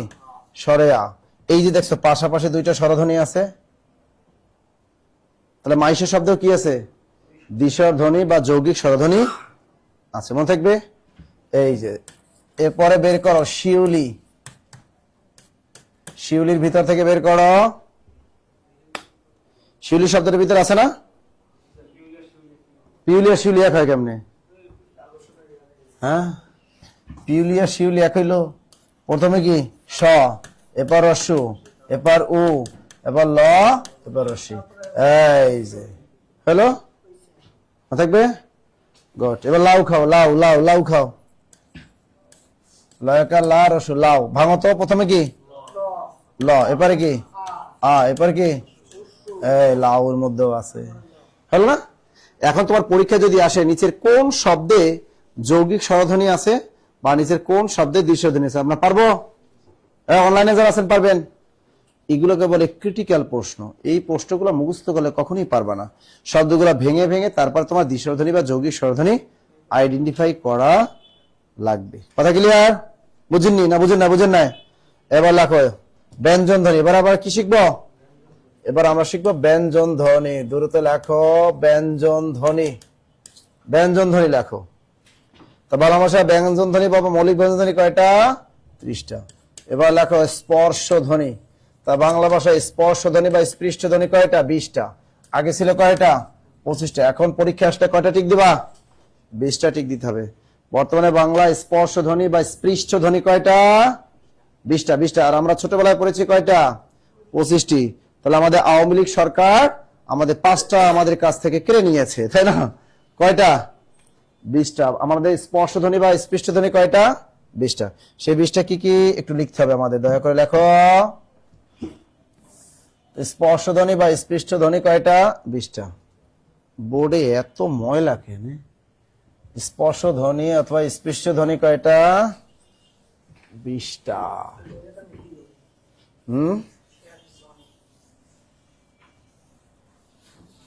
স্পৃষ্ট ধ্বনি অথবা স্পৃষ্ট ধ্বনি কয়টা?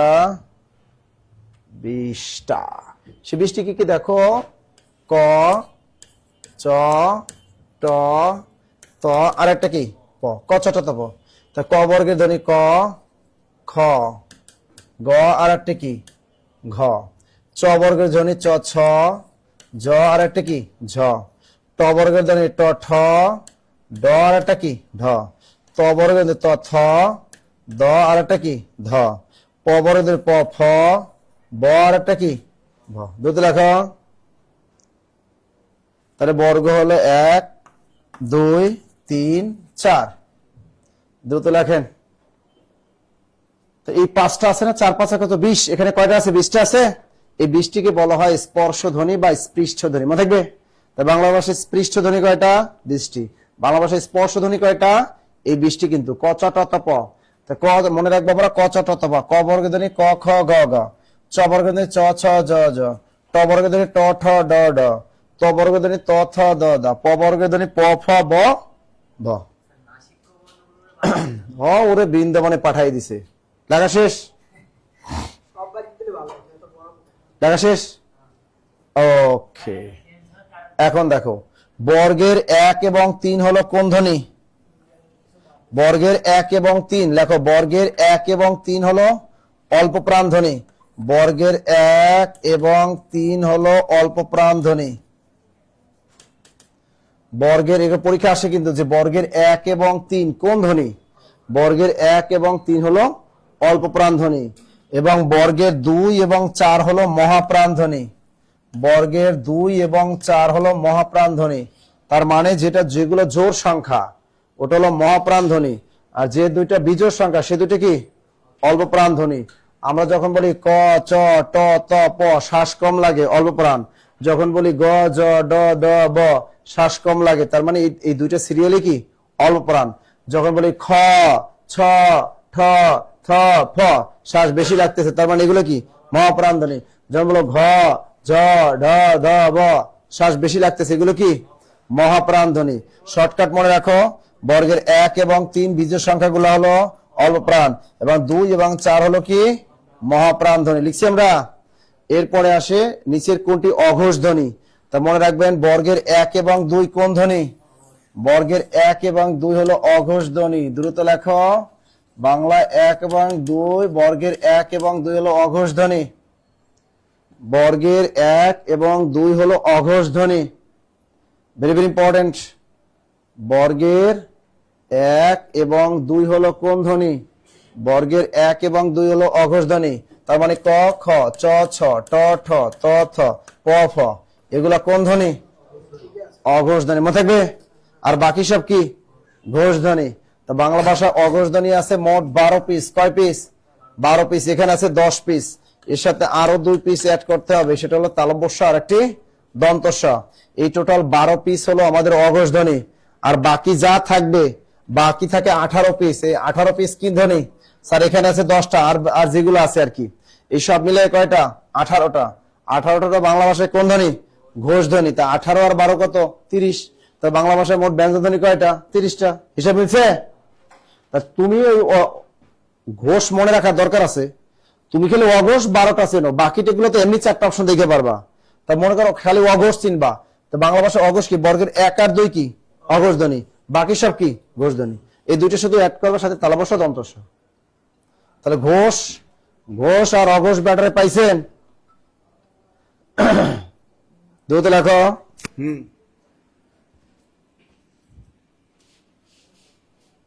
হ্যাঁ হ্যাঁ, কালকে কালকে কালকে বলা হয়েছে। ওকে, লিখেছেন?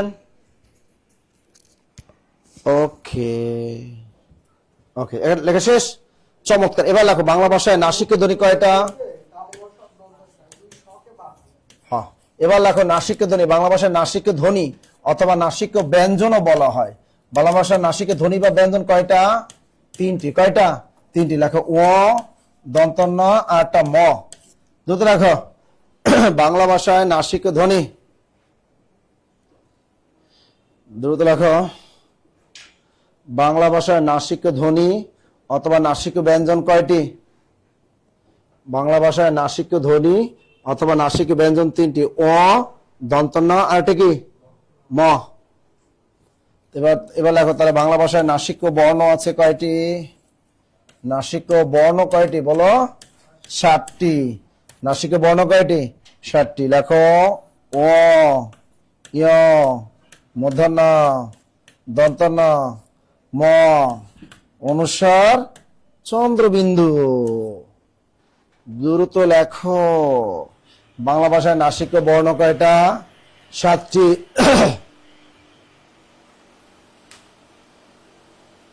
ভালো করে লেখো। বাংলা ভাষায় নাসিক্য বর্ণ কয়টা? নাসিক্য বর্ণ কয়টা? 7টা। ও, ইয়, মূর্ধন্য, দন্তন্য, ম, অনুস্বার, চন্দ্রবিন্দু। এটা কিন্তু বাজারে অনেক গাইডে ভুল আছে। নাসিক্য বর্ণ কয়টা? 7টা। নাসিক্য ধ্বনি কয়টা? 3টা। নাসিক্য ব্যঞ্জন ধ্বনি কয়টা? নাসিক্য ব্যঞ্জন ধ্বনিও কয়টা? 3টা। ও, দন্তন্য, ম। ও, দন্তন্য, ম থাকবে তো? অনলাইনে যারা আছে লেখা শেষ হলে ডান লিখবেন। শুনেন, ভুল গাইড বই আর ভুল টিচার, এই দুইটাই হলো ক্ষতিকর, বিশেষ করে চাকরি প্রার্থীদের জন্য, তাই না? কারণ চাকরি প্রার্থীদের একটা নম্বর অর্জন করা খুবই কঠিন। সেখানে যদি আমরা কোনোটা উত্তর ভুল দিয়ে আসি, তাহলে তো জীবন যৌবন সবই গেল, তাই না? জীবন যৌবন সবই গেল। তা নাসিক্য ধ্বনি কয়টা? 3টা। বর্ণ কয়টা? ওকে, আচ্ছা এবার স্টার্ট দাও। বাংলা শীষ ধ্বনি কয়টা বা শীষ ব্যঞ্জন কয়টা? বাংলা ভাষায় শীষ ধ্বনি 2টা। কি কি বলতে পারবা? একটা তালবস্য আর একটা দন্তস্ব। এবার লেখো বাংলা ভাষায় শীষ বর্ণ কয়টা? বাংলা শীষ বর্ণ কিন্তু 3টা। তালবস্য, মূর্ধন্যস্ব আর একটা দন্তস্ব। বাংলা ভাষায় শীষ ধ্বনি কয়টা? 3টা। কিন্তু শীষ বর্ণ কয়টা? 3টা। দ্রুত লেখো। শীষ বর্ণ কিন্তু 3টা। এবার লেখো উষ্ম ধ্বনি অথবা ব্যঞ্জন। উষ্ম ধ্বনি অথবা ব্যঞ্জন কয়টা? উষ্ম ধ্বনি আরো 3টা। কি কি? তালবস্য, দন্তস্ব আর একটা কি? হ। তালবস্য, দন্তস্ব হলো উষ্ম ধ্বনি। তাহলে উষ্ম বর্ণ কয়টা? উষ্ম বর্ণ কয়টা? 4টা। এই যে তালবস্য, মূর্ধন্যস্ব, দন্তস্ব আর একটা কি? হ। উষ্ম ধ্বনি কয়টা? 3টা। কিন্তু উষ্ম বর্ণ কয়টা? 4টা। দ্রুত লেখো। ভেরি ভেরি ইম্পর্টেন্ট কিন্তু।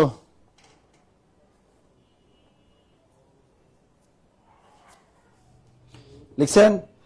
তাহলে মূর্ধন্যস্বটা কি? ওগুলো রোহিঙ্গা, অনলি বর্ণ, অনলি কি? বর্ণ। আর বাকিগুলো কিন্তু ধ্বনি প্লাস বর্ণ। এগুলো সবই কি? ধ্বনি প্লাস বর্ণ। না না না না, এটা কি দিছেন? কোন? এটা মূর্ধন্যস্ব, পেট কাটা মূর্ধন্যস্ব বলি আমরা। হ্যাঁ, ওটা অনলি বর্ণ, অনলি বর্ণ। আচ্ছা, এবার লেখো বাংলা ভাষায় দন্ত ধ্বনি আছে কয়টা? দন্ত ব্যঞ্জন অথবা দন্ত ধ্বনি, বাংলা ভাষায় দন্ত ধ্বনি অথবা ব্যঞ্জন কয়টা বলতে পারবা? চারটা। কয়টা? চারটা। কি কি? ত, থ, দ, আর একটা কি? ধ। বাংলা ভাষায় দন্ত ধ্বনি কয়টা বা ব্যঞ্জন কয়টা? চারটা। এবার লেখো দন্ত মূলীয় ধ্বনি। অনেকবার জব পরীক্ষা এটা আসছে কিন্তু। বাংলা ভাষায় দন্ত মূলীয় ধ্বনি অথবা ব্যঞ্জন আছে কয়টা? এটাও কিন্তু চারটা। কয়টা? চারটা। কি কি বলো? দন্ত ন, র, ল, আরটা কি? দন্ত স। দন্ত ন, র, ল, স। এই চারটিকে বলা হয় দন্ত মূলীয় ধ্বনি। তাড়াতাড়ি লেখেন, তাড়াতাড়ি তাড়াতাড়ি।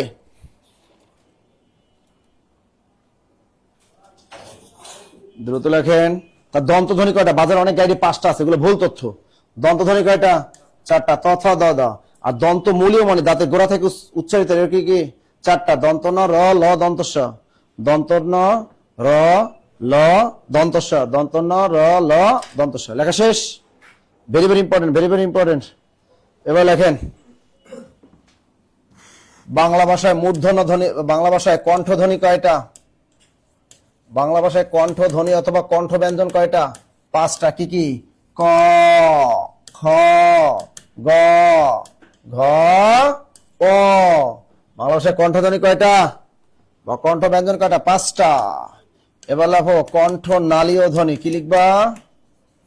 কণ্ঠ নালীয় ধ্বনি। বাংলা ভাষায় কণ্ঠ নালীয় ধ্বনি কয়টা?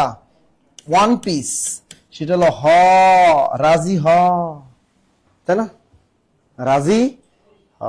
গ্রামে দেখবে 9, 10 মাইয়ে উঠলি বিয়ে দিয়ে দেয়। পুরনো ঢাকায় নবম দশম শ্রেণীতে মাইয়ে পড়লি বিয়ে। এবার দেখবা মেট্রিক পরীক্ষা দিব, পরীক্ষা যেদিন শেষ পরের দিনই বউ বাসের ঘরে ঢুকে পড়বে মাইয়া, তাই না? মানে এসএসসি পরীক্ষার পরে কি মেয়ে বিয়ে দেওয়া উচিত? আসলে উচিত, নাহলে মেয়েরা ইদানিং দুষ্ট হয়ে গেছে, পাখির মতো উড়াল দেয়, তাই না? উড়াল দেওয়ার আগে কি করা উচিত? খাসায় বন্দি করা উচিত। তাহলে কণ্ঠ ধ্বনি কয়টা? পাঁচটা। কণ্ঠ নালীয় ধ্বনি আছে একটা, শুধু হ, একদম পুরো ই থেকে আসে। তা ধ্বনি উৎপাদনের কেন্দ্রস্থল কোনটা বলতে পারো? লেখো ধ্বনি উৎপাদনের কেন্দ্রস্থল। ধ্বনি উৎপাদনের কেন্দ্রস্থল, ধ্বনি উৎপাদনের কেন্দ্রস্থল কোনটি? ফুসফুস। ফুসফুস। ধ্বনি উৎপাদনের কেন্দ্রস্থল হলো ফুসফুস। এই জন্য বলা হয় কণ্ঠ নালী দিলে একটি যেন হ, হ, ওই ফুসফুস থেকে গলনালীর ভিতর দিয়ে বর্ণটা বেরোয়। হ, হ, হ। বুঝছেন না? বুঝেন না? বুঝেন না? তা ধ্বনি উৎপাদনের কেন্দ্রস্থল কোনটা? ফুসফুস, ফুসফুস, ফুসফুস। মনে থাকবে? মুখের ছাদ বলা হয় কাকে? তালুকে। লেখো মুখের ছাদ বলা হয় তালু। এগুলো সব 9 নতুন বোর্ড বইয়ের প্রশ্ন। মুখের ছাদ বলা হয়, মুখের ছাদ বলা হয় কাকে? তালুকে। স্যার আমার স্টুডেন্টদের পড়াতে পড়াতে মুখস্থ হয়ে গেছে। বাহ, এবার হাজবেন্ডকে একটু পড়াবা। হ্যাঁ, টিকিতে হবে, তাই না? তাহলে মুখের ছাদ বলা হয় কাকে? তালুকে। আর ধ্বনি উৎপাদনের কেন্দ্রস্থল কোনটা? ফুসফুস, ফুসফুস। লেখা শেষ। এরপরে লেখো বাংলা ভাষায় মূর্ধন্য ধ্বনি আছে কয়টি? মধ্যিকের মু, ধয়ের, দন্তন্য, জফলা। বাংলা ভাষায় মূর্ধন্য ধ্বনি বা ব্যঞ্জন আছে কয়টা? ছয়টা। কয়টা? ছয়টা। ট, ঠ, ড, ঢ, ডয় বিন্দুর, ঢয় বিন্দুর। এই কয়টা হলো? ছয়টা। বাংলা ভাষায় মূর্ধন্য ধ্বনি বা ব্যঞ্জন আছে কয়টা? ছয়টা। এবার লেখো বাংলা ভাষায় তালব্য ধ্বনি অথবা ব্যঞ্জন আছে কয়টা বলতে পারবা? পাঁচটা। পাঁচটি কি কি? চ, ছ, জ, ঝ, তালব্য স। চ, ছ, ঝ, ঝ, তালব্য স। এই পাঁচটিকে বলা হয় তালব্য ধ্বনি। দ্রুত লেখো তালব্য ধ্বনি। তাড়াতাড়ি তাড়াতাড়ি তাড়াতাড়ি। বাংলা ভাষায় পার্শ্বিক ধ্বনি আছে কয়টা?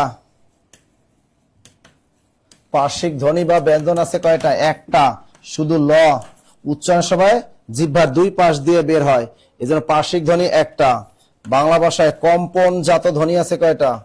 বাংলা ভাষায় কম্পনজাত ধ্বনি আছে একটা। নাম কি? শুধু র। কম্পনজাত ধ্বনি বা ব্যঞ্জন আছে একটা, শুধু র। ও জামাই থাকলে তাকে মুখস্থ করাইয়া ছাড়তাম। বাহ, তার মানে তোমার জামাই নেই, মার্কেটিং কিন্তু হয়ে গেল। যদি কেউ সিট খালি থাকে যোগাযোগ করতে পারো, হ্যাঁ, ভালো ভালো। তাই না? দ্রুত দ্রুত দ্রুত, তাড়াতাড়ি তাড়াতাড়ি।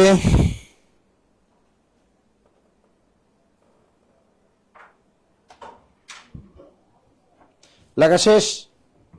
তা বাংলা ভাষায় মূর্ধন্য ধ্বনি কয়টি? 6টি। বাংলা ভাষায় তালব্য ধ্বনি কয়টি? 5টি। বাংলা ভাষায় পার্শ্বিক ধ্বনি কয়টি? 1টি, শুধু ল। বাংলা ভাষায় কম্পনজনক ধ্বনি কয়টি? 1টি। আর বাংলা ভাষায় পরাশ্রয়ী ধ্বনি বা বর্ণ কয়টি? 3টি। কি কি? পরাশ্রয়ী ধ্বনি বা বর্ণ কয়টি? 3টি। অনুসার, বিসর্গ, একটা কি? চন্দ্রবিন্দু। এই 3টিকে বলা হয় পরাশ্রয়ী ধ্বনি বা বর্ণ। দ্রুত লেখো, বাংলা ভাষায় পরাশ্রয়ী বর্ণ কয়টা? 3টে। এটা মনে হয় সবাই পারেন আপনারা, হ্যাঁ? এটা মোটামুটি সবাই পারেন। লেখা শেষ করলেন? লিখছেন? এবার বাংলা ভাষার তারণজাত ধ্বনি কয়টা? 2টা। তারণজাত ধ্বনি, তারণজাত ধ্বনি, বাংলা ভাষায় তারণজাত ধ্বনি বা ব্যঞ্জন কয়টা? কি কি? ডয় বিন্দুরা আটা ঢয় বিন্দুরা, এই 2টাকে বলা হয় তারণজাত ধ্বনি। লেখা শেষ? কেন? এবার লেখো অক্ষর না মাত্রা লিখবো? মাত্রা। এবার টপিকটার নাম লেখো মাত্রা। টপিকটার নাম লেখো মাত্রা। বর্ণের উপর আমরা যে কষি বা রেখা টানি তাকে কি বলে? মাত্রা বলা হয়। বর্ণের উপর আমরা যে কষি বা রেখা টানি তাকে কি বলে? মাত্রা। থাকবে? এই যে দেখো, এখন আমরা মাত্রা শিখব। বক্স আঁকতে হবে। কি আঁকতে হবে? বক্স আঁকতে হবে। এই ঘরটায় লিখবো আমরা মাত্রা, এই ঘরে লিখবো আমরা পূর্ণ মাত্রা, পূর্ণ মাত্রা। এই ঘরটায় আমরা লিখবো অর্ধমাত্রা, এই ঘরটায় আমরা লিখবো মাত্রাহীন। কি লিখবো? মাত্রাহীন। এই ঘরটায় আমরা লিখবো স্বরবর্ণ। স্বরবর্ণ আমাদের কয় পিস আছে বলতে পারবা? 11 পিস। এই ঘরটায় আমরা লিখবো ব্যঞ্জন বর্ণ। আমাদের ব্যঞ্জন বর্ণ কয়টা? 39টি। এরপর দেখো বাংলা ভাষায় মোট বর্ণ আছে কয়টা? মোট বর্ণ আমাদের কয়টা? 50টি, তাই তো? এই বক্সটা এঁকে ফেলো সবাই।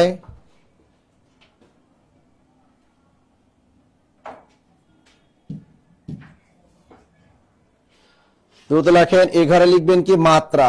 এ ঘরে কি লিখবেন? পূর্ণ মাত্রা। এ ঘরে অর্ধমাত্রা। এ ঘরে লিখবেন আপনারা মাত্রাহীন।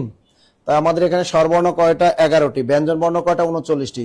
39 আর 11 আমাদের মোট বর্ণ আছে 50টি। বক্সটা এঁকে ফেলেন দ্রুত, তাড়াতাড়ি লেখেন।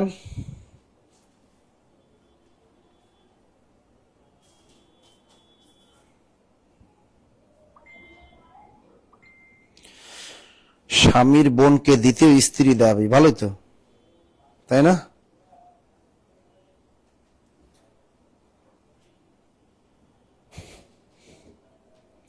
দ্রুত লেখেন, দ্রুত।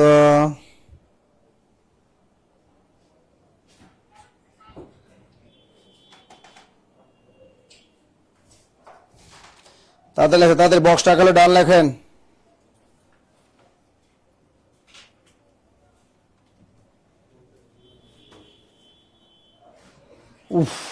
ওকে, ক্লিয়ার? আর দেখো আমাদের এখানে মোট মাত্রা, আমাদের স্বরবর্ণ কয়টি? 11টি। ব্যঞ্জন বর্ণ কয়টি? 39টি। 39 আর 11 মোট বর্ণ কয়টা? 50টি। এখানে আছে কি? পূর্ণ। কথাটা আছে কি? পূর্ণ। একজন পূর্ণবয়স্ক মানুষের মুখে আমাদের দাঁত থাকে কয়টা? একজন পূর্ণবয়স্ক মানুষের মুখে দাঁত থাকে কয়টা? 32টি। তার মানে বাংলা ভাষায় পূর্ণ মাত্রাযুক্ত মোট বর্ণ আছে কয়টা? 32টা। দ্রুত লেখো। পূর্ণ কথাটা কেমনে মনে রাখবা? পূর্ণ মাত্রা কেমনে মনে রাখলাম? আমরা জানি একজন পূর্ণবয়স্ক মানুষের মুখের মধ্যে দাঁত থাকে কয়টা? 32টা। তার মানে বাংলা ভাষায় পূর্ণ মাত্রাযুক্ত মোট বর্ণ আছে কয়টা? আমরা জানি উপরের পাটিতে দাঁত থাকে 16টা এবং নিচের পাটিতেও দাঁত থাকে কয়টা? 16টা। এই 16-র অর্ধ কত? 16 অর্ধ হলো 8। তা বাংলা ভাষায় অর্ধমাত্রাযুক্ত মোট বর্ণ আছে কয়টা? 8টা। 32 আর 8 যোগ করলে কত হয়? 40। এখানে আছে কত? 50। 50 থেকে 40 বিয়োগ করো, কত হয়? 10। তাহলে বাংলা ভাষায় মোট মাত্রাহীন বর্ণ আছে কয়টা? 10টা। এবার দেখো আমাদের স্বরবর্ণ কয়টা? 11টি। এর ভিতরে অর্ধমাত্রাযুক্ত স্বরবর্ণ আছে কয়টা? এই যে একটি। কয়টি? একটি। এবার বাংলা ভাষায় মাত্রাহীন মোট স্বরবর্ণ আছে 4টি। এ, ওই, ও, ও। দেখছেন? তার মাত্রাহীন বাংলা ভাষায় মাত্রাহীন মোট স্বরবর্ণ কয়টা? 4টা। 4 আর 1 কত? 5। এখানে আছে কত? 11। 11 থেকে 5 বিয়োগ করে কত থাকে? 6। তাই বাংলা ভাষায় পূর্ণ মাত্রাযুক্ত স্বরবর্ণ আছে কয়টা? 6টা। মনে থাকবে? এবার আমাদের বের করতে হবে ব্যঞ্জন বর্ণ। উল্টা বিয়োগ করো, 32 থেকে 6 বিয়োগ করো, কত হয়? 26। তাই বাংলা ভাষায় পূর্ণ মাত্রাযুক্ত মোট ব্যঞ্জন বর্ণ আছে কয়টা? 26টি। 8 থেকে বিয়োগ করে 1 কত হয়? 7। বাংলা ভাষায় অর্ধমাত্রাযুক্ত মোট ব্যঞ্জন বর্ণ কয়টি আছে? 7টি। এখানে 10, 10 থেকে বিয়োগ করুন 4 কত? 6। তাই বাংলা ভাষায় মাত্রাহীন মোট ব্যঞ্জন বর্ণ কয়টা আছে? 6টি। দ্রুত লেখেন, তাড়াতাড়ি লিখতে হবে, তাড়াতাড়ি লিখতে হবে। এটা ক্লিয়ার সবাই? কি কি ছিল? প্রথমত 4টি আছে। ওটা বোঝা না, 2 ভাগে ভাগ আছে। স্বরবর্ণ আর হচ্ছে ব্যঞ্জন বর্ণ। ও সবগুলোই ফেলাইছো? হ্যাঁ, ঠিক আছে, ঠিক আছে, ঠিক আছে। অনলাইনে যারা আছেন ক্লিয়ার তো? এবার লেখেন, স্বরবর্ণের সংক্ষিপ্ত রূপকে বলে কার এবং ব্যঞ্জন বর্ণের সংক্ষিপ্ত রূপকে বলে ফলা। স্বরবর্ণের সংক্ষিপ্ত রূপকে কি বলে? কার। স্বরবর্ণের সংক্ষিপ্ত রূপকে বলে কার চিহ্ন এবং ব্যঞ্জন বর্ণের সংক্ষিপ্ত রূপকে বলে ফলা। স্বরবর্ণের সংক্ষিপ্ত রূপকে কি বলে? কার চিহ্ন। স্বরবর্ণের সংক্ষিপ্ত রূপকে কি বলে? কার চিহ্ন। আর ব্যঞ্জন বর্ণের সংক্ষিপ্ত রূপকে কি বলে? ফলা, ফলা, ফলা, ফলা। বাংলায় কার চিহ্ন আছে 10টি। বাংলায় কার চিহ্ন কয়টি? 10টি। এবং বাংলায় ফলা আছে কয়টি? 6টি। দ্রুত লেখো, বাংলায় কার চিহ্ন আছে 10টি। বাংলায় কার চিহ্ন কয়টি? 10টি। এবং ফলা আছে কয়টি? লেখেন, ব্যঞ্জন বর্ণের বিকল্প রূপের নাম অনুবর্ণ। ব্যঞ্জন বর্ণের বিকল্প, ব্যঞ্জন বর্ণের বিকল্প রূপের নাম কি? অনুবর্ণ। ব্যঞ্জন বর্ণের বিকল্প রূপের নাম হলো অনুবর্ণ। অনুবর্ণ 3 প্রকার। অনুবর্ণ কত প্রকার? 3 প্রকার। 1 নম্বরে কি? রেফ, রেফ। 2 নম্বরে কি? ফলা। 3 নম্বর কি? বর্ণ সংক্ষেপ, বর্ণ সংক্ষেপ। তাহলে ব্যঞ্জন বর্ণের বিকল্প রূপের নাম কি? অনুবর্ণ। অনুবর্ণ কত প্রকার? 3 প্রকার। রেফ, ফলা, আর এটা কি? বর্ণ সংক্ষেপ। রেফ, ফলা, আর এটা কি? বর্ণ সংক্ষেপ। লিখছেন এটা?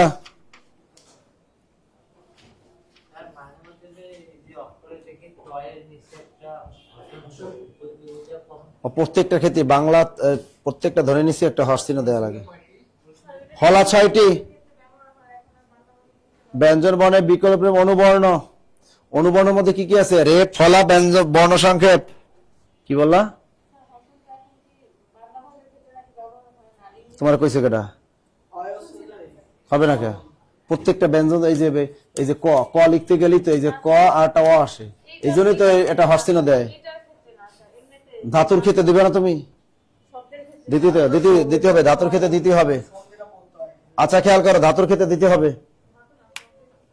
আচ্ছা এখন আমার কাছে ধাতু না, তোমার দেয়া লাগবে না, তোমার কিচ্ছু করা লাগবে না, তুমি খালি ক্লাস করো। আর আমরা কত দূর গেলাম? ভেজাল লাগাই দিছে পড়ার ভিতরে। অনুবর্ণ গেল। এবার লেখো অক্ষর। এবার লেখো অক্ষর। ইংরেজিতে বলে সিলেবল। লেখো অক্ষর। অক্ষর লেখো। এক প্রয়াসে উচ্চারিত, এক প্রয়াসে উচ্চারিত ধ্বনি সমষ্টিকে কি বলে? এক প্রয়াসে উচ্চারিত ধ্বনি সমষ্টিকে বলে অক্ষর। এক প্রয়াসে উচ্চারিত ধ্বনি সমষ্টিকে বলে অক্ষর। দ্রুত লেখো। এক প্রয়াসে উচ্চারিত ধ্বনি সমষ্টিকে কি বলে? অক্ষর বলে। এক প্রয়াসে উচ্চারিত ধ্বনি সমষ্টিকে, এটা বিশেষ পরীক্ষা এসেছে কিন্তু একবার, বলে অক্ষর। লেখো অক্ষর হলো দুই প্রকার। অক্ষর দুই প্রকার, একটা বলে মুক্তাক্ষর, একটা হলো ওপেন সিলেবল, একটা ক্লোজড সিলেবল মানে বদ্ধাক্ষর। অক্ষর দুই প্রকার, একটা হলো মুক্তাক্ষর আর একটি বদ্ধাক্ষর। ওপেন সিলেবল আর একটি হলো ক্লোজড সিলেবল। দ্রুত লেখেন। একটা হলো মুক্তাক্ষর আর একটা কি বদ্ধাক্ষর। মনে থাকবে তো? অক্ষরগুলা খুবই সুন্দর, কিউট, তাই না? খুবই কিউট, এগুলো লাগবে। একটা শব্দ দেয় যেমন অন্তর্ভুক্তি মূল্য, অন্তর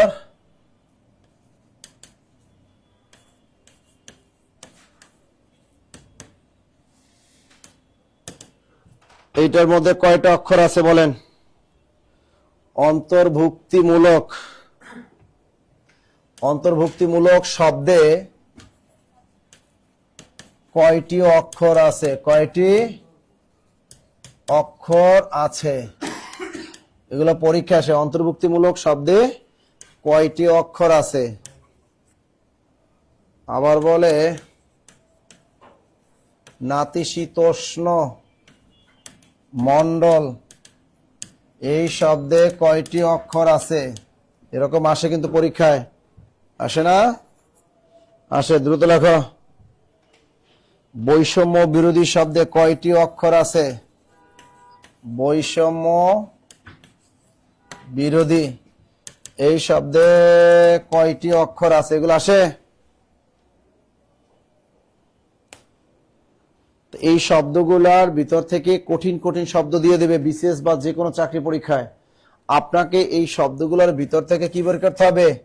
অক্ষর বের করতে হবে। কঠিন কঠিন শব্দ দিবে, এগুলোই যে জব পরীক্ষায় দিবে তা এমন কিন্তু না, বানিয়ে বানিয়ে দিবে। এখন আমরা এগুলা কি করতে হবে? এগুলো আমরা বাংলিশ করব। কি করব? বাংলিশ করবা, চ্যাটিং করবা। কি করবা?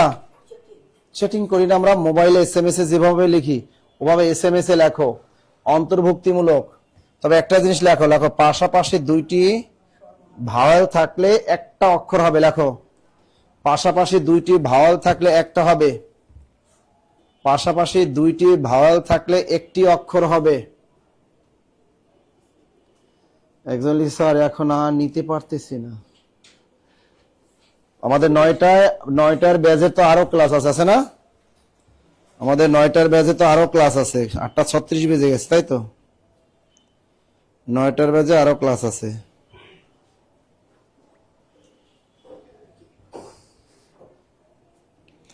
ইদানিং মেয়েরা এত সুইসাইড করে কে? হ্যাঁ,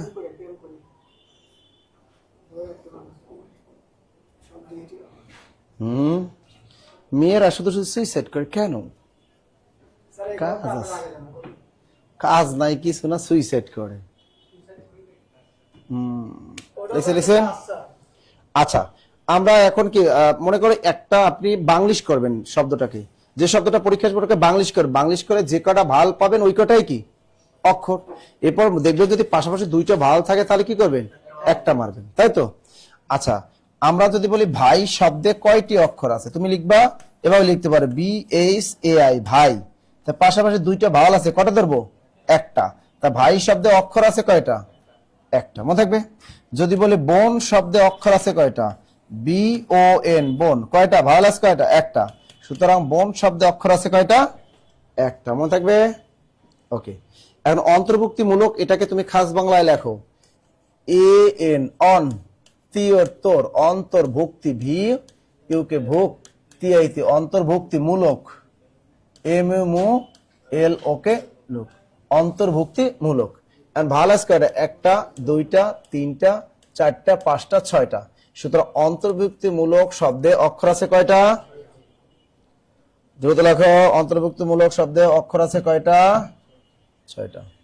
এবার দেখো নাতিশীতোষ্ণ মণ্ডল, এভাবে লেখো, এনে না তিয়াইতি নাতি এসাইসি নাতিশি তিয়স্তোষ এনন এমন মন ডিওলডোল নাতিশীতোষ্ণ মণ্ডল। ভালো আছে কয়টা? 1টা 2টা 3টা 4টা 5টা 6টা 7টা। সুতরাং এই নাতিশীতোষ্ণ মণ্ডল শব্দে অক্ষর আছে কয়টা? 7টা। এবার দেখো বৈষম্য বিরোধী শব্দে কয়টা আছে? বি ও আই বই, এস এম সম বৈষম, এম ম বৈষম্য, বিরোধী বিআই বি আর ডিআইডি বৈষম্য বিরোধী। ভাইরাস কয়টা? এই পাশাপাশি 2টা আছে, কয়টা ধরবা? 1টা। তাহলে 1টা 2টা 3টা 4টা 5টা 6টা। কয়টা হলো? 6টা। দ্রুত লেখেন।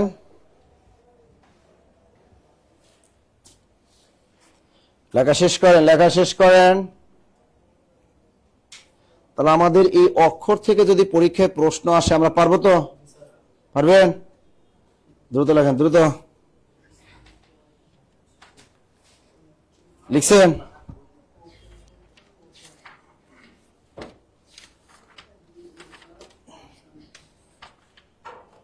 দ্রুত লেখেন, লিখছেন? এবার লেখেন, বাংলা ব্যাকরণের আলোচ্য বিষয় 4টি। বাংলা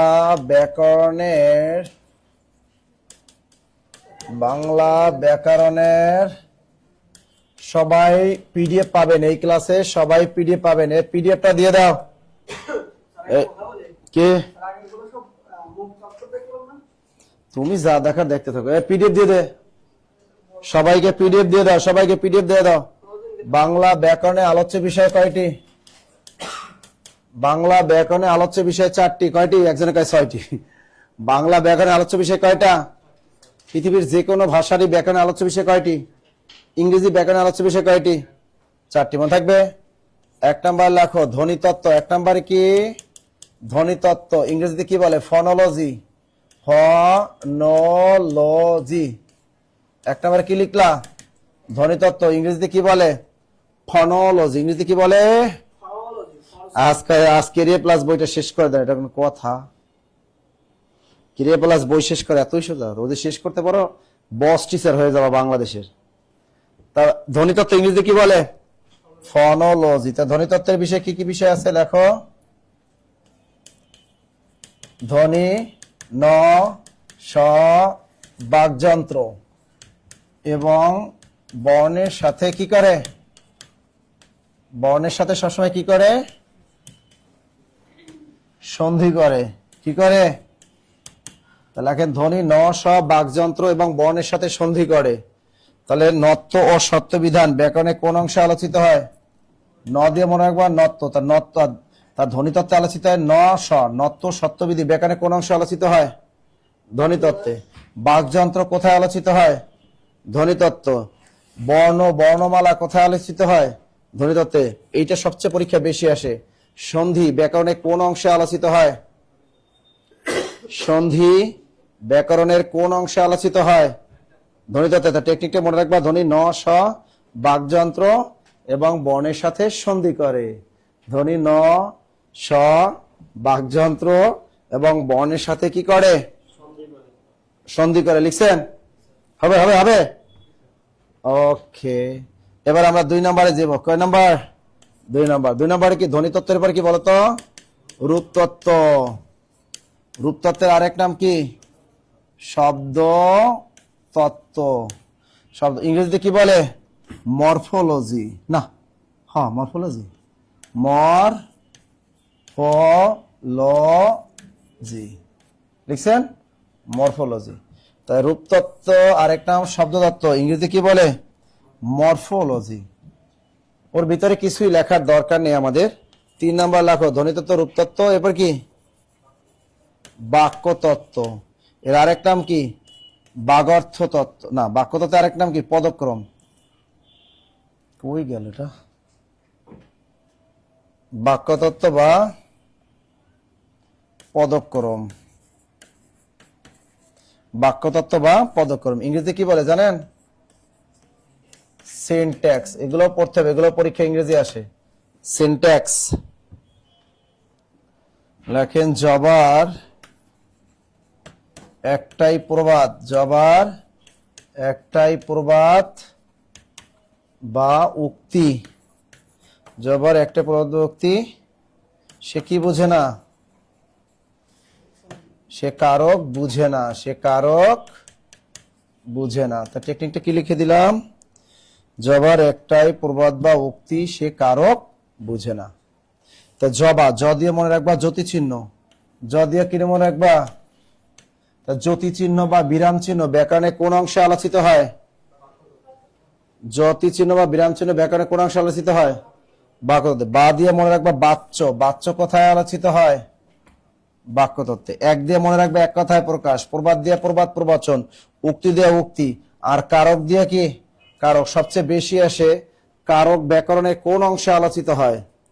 বাক্য। অনেক বাজারে গাইডে কিন্তু রূপতত্ত্ব দেয়, এটা ভুল। তাহলে কারক ব্যাকরণে কোন অংশে আলোচিত হয়? বাক্যতত্ত্বে। মনে থাকবে? Good boy. এবার লেখেন তার ধ্বনিতত্ত্ব, রূপতত্ত্ব, বাক্যতত্ত্ব। 3 নম্বরে কি? অর্থতত্ত্ব। অর্থতত্ত্বের আরেক নাম কি? বাগর্থতত্ত্ব। ওটা 4 নম্বর হবে, বাগর্থতত্ত্ব। ইংরেজিতে কি বলে? সেমান্টিক্স।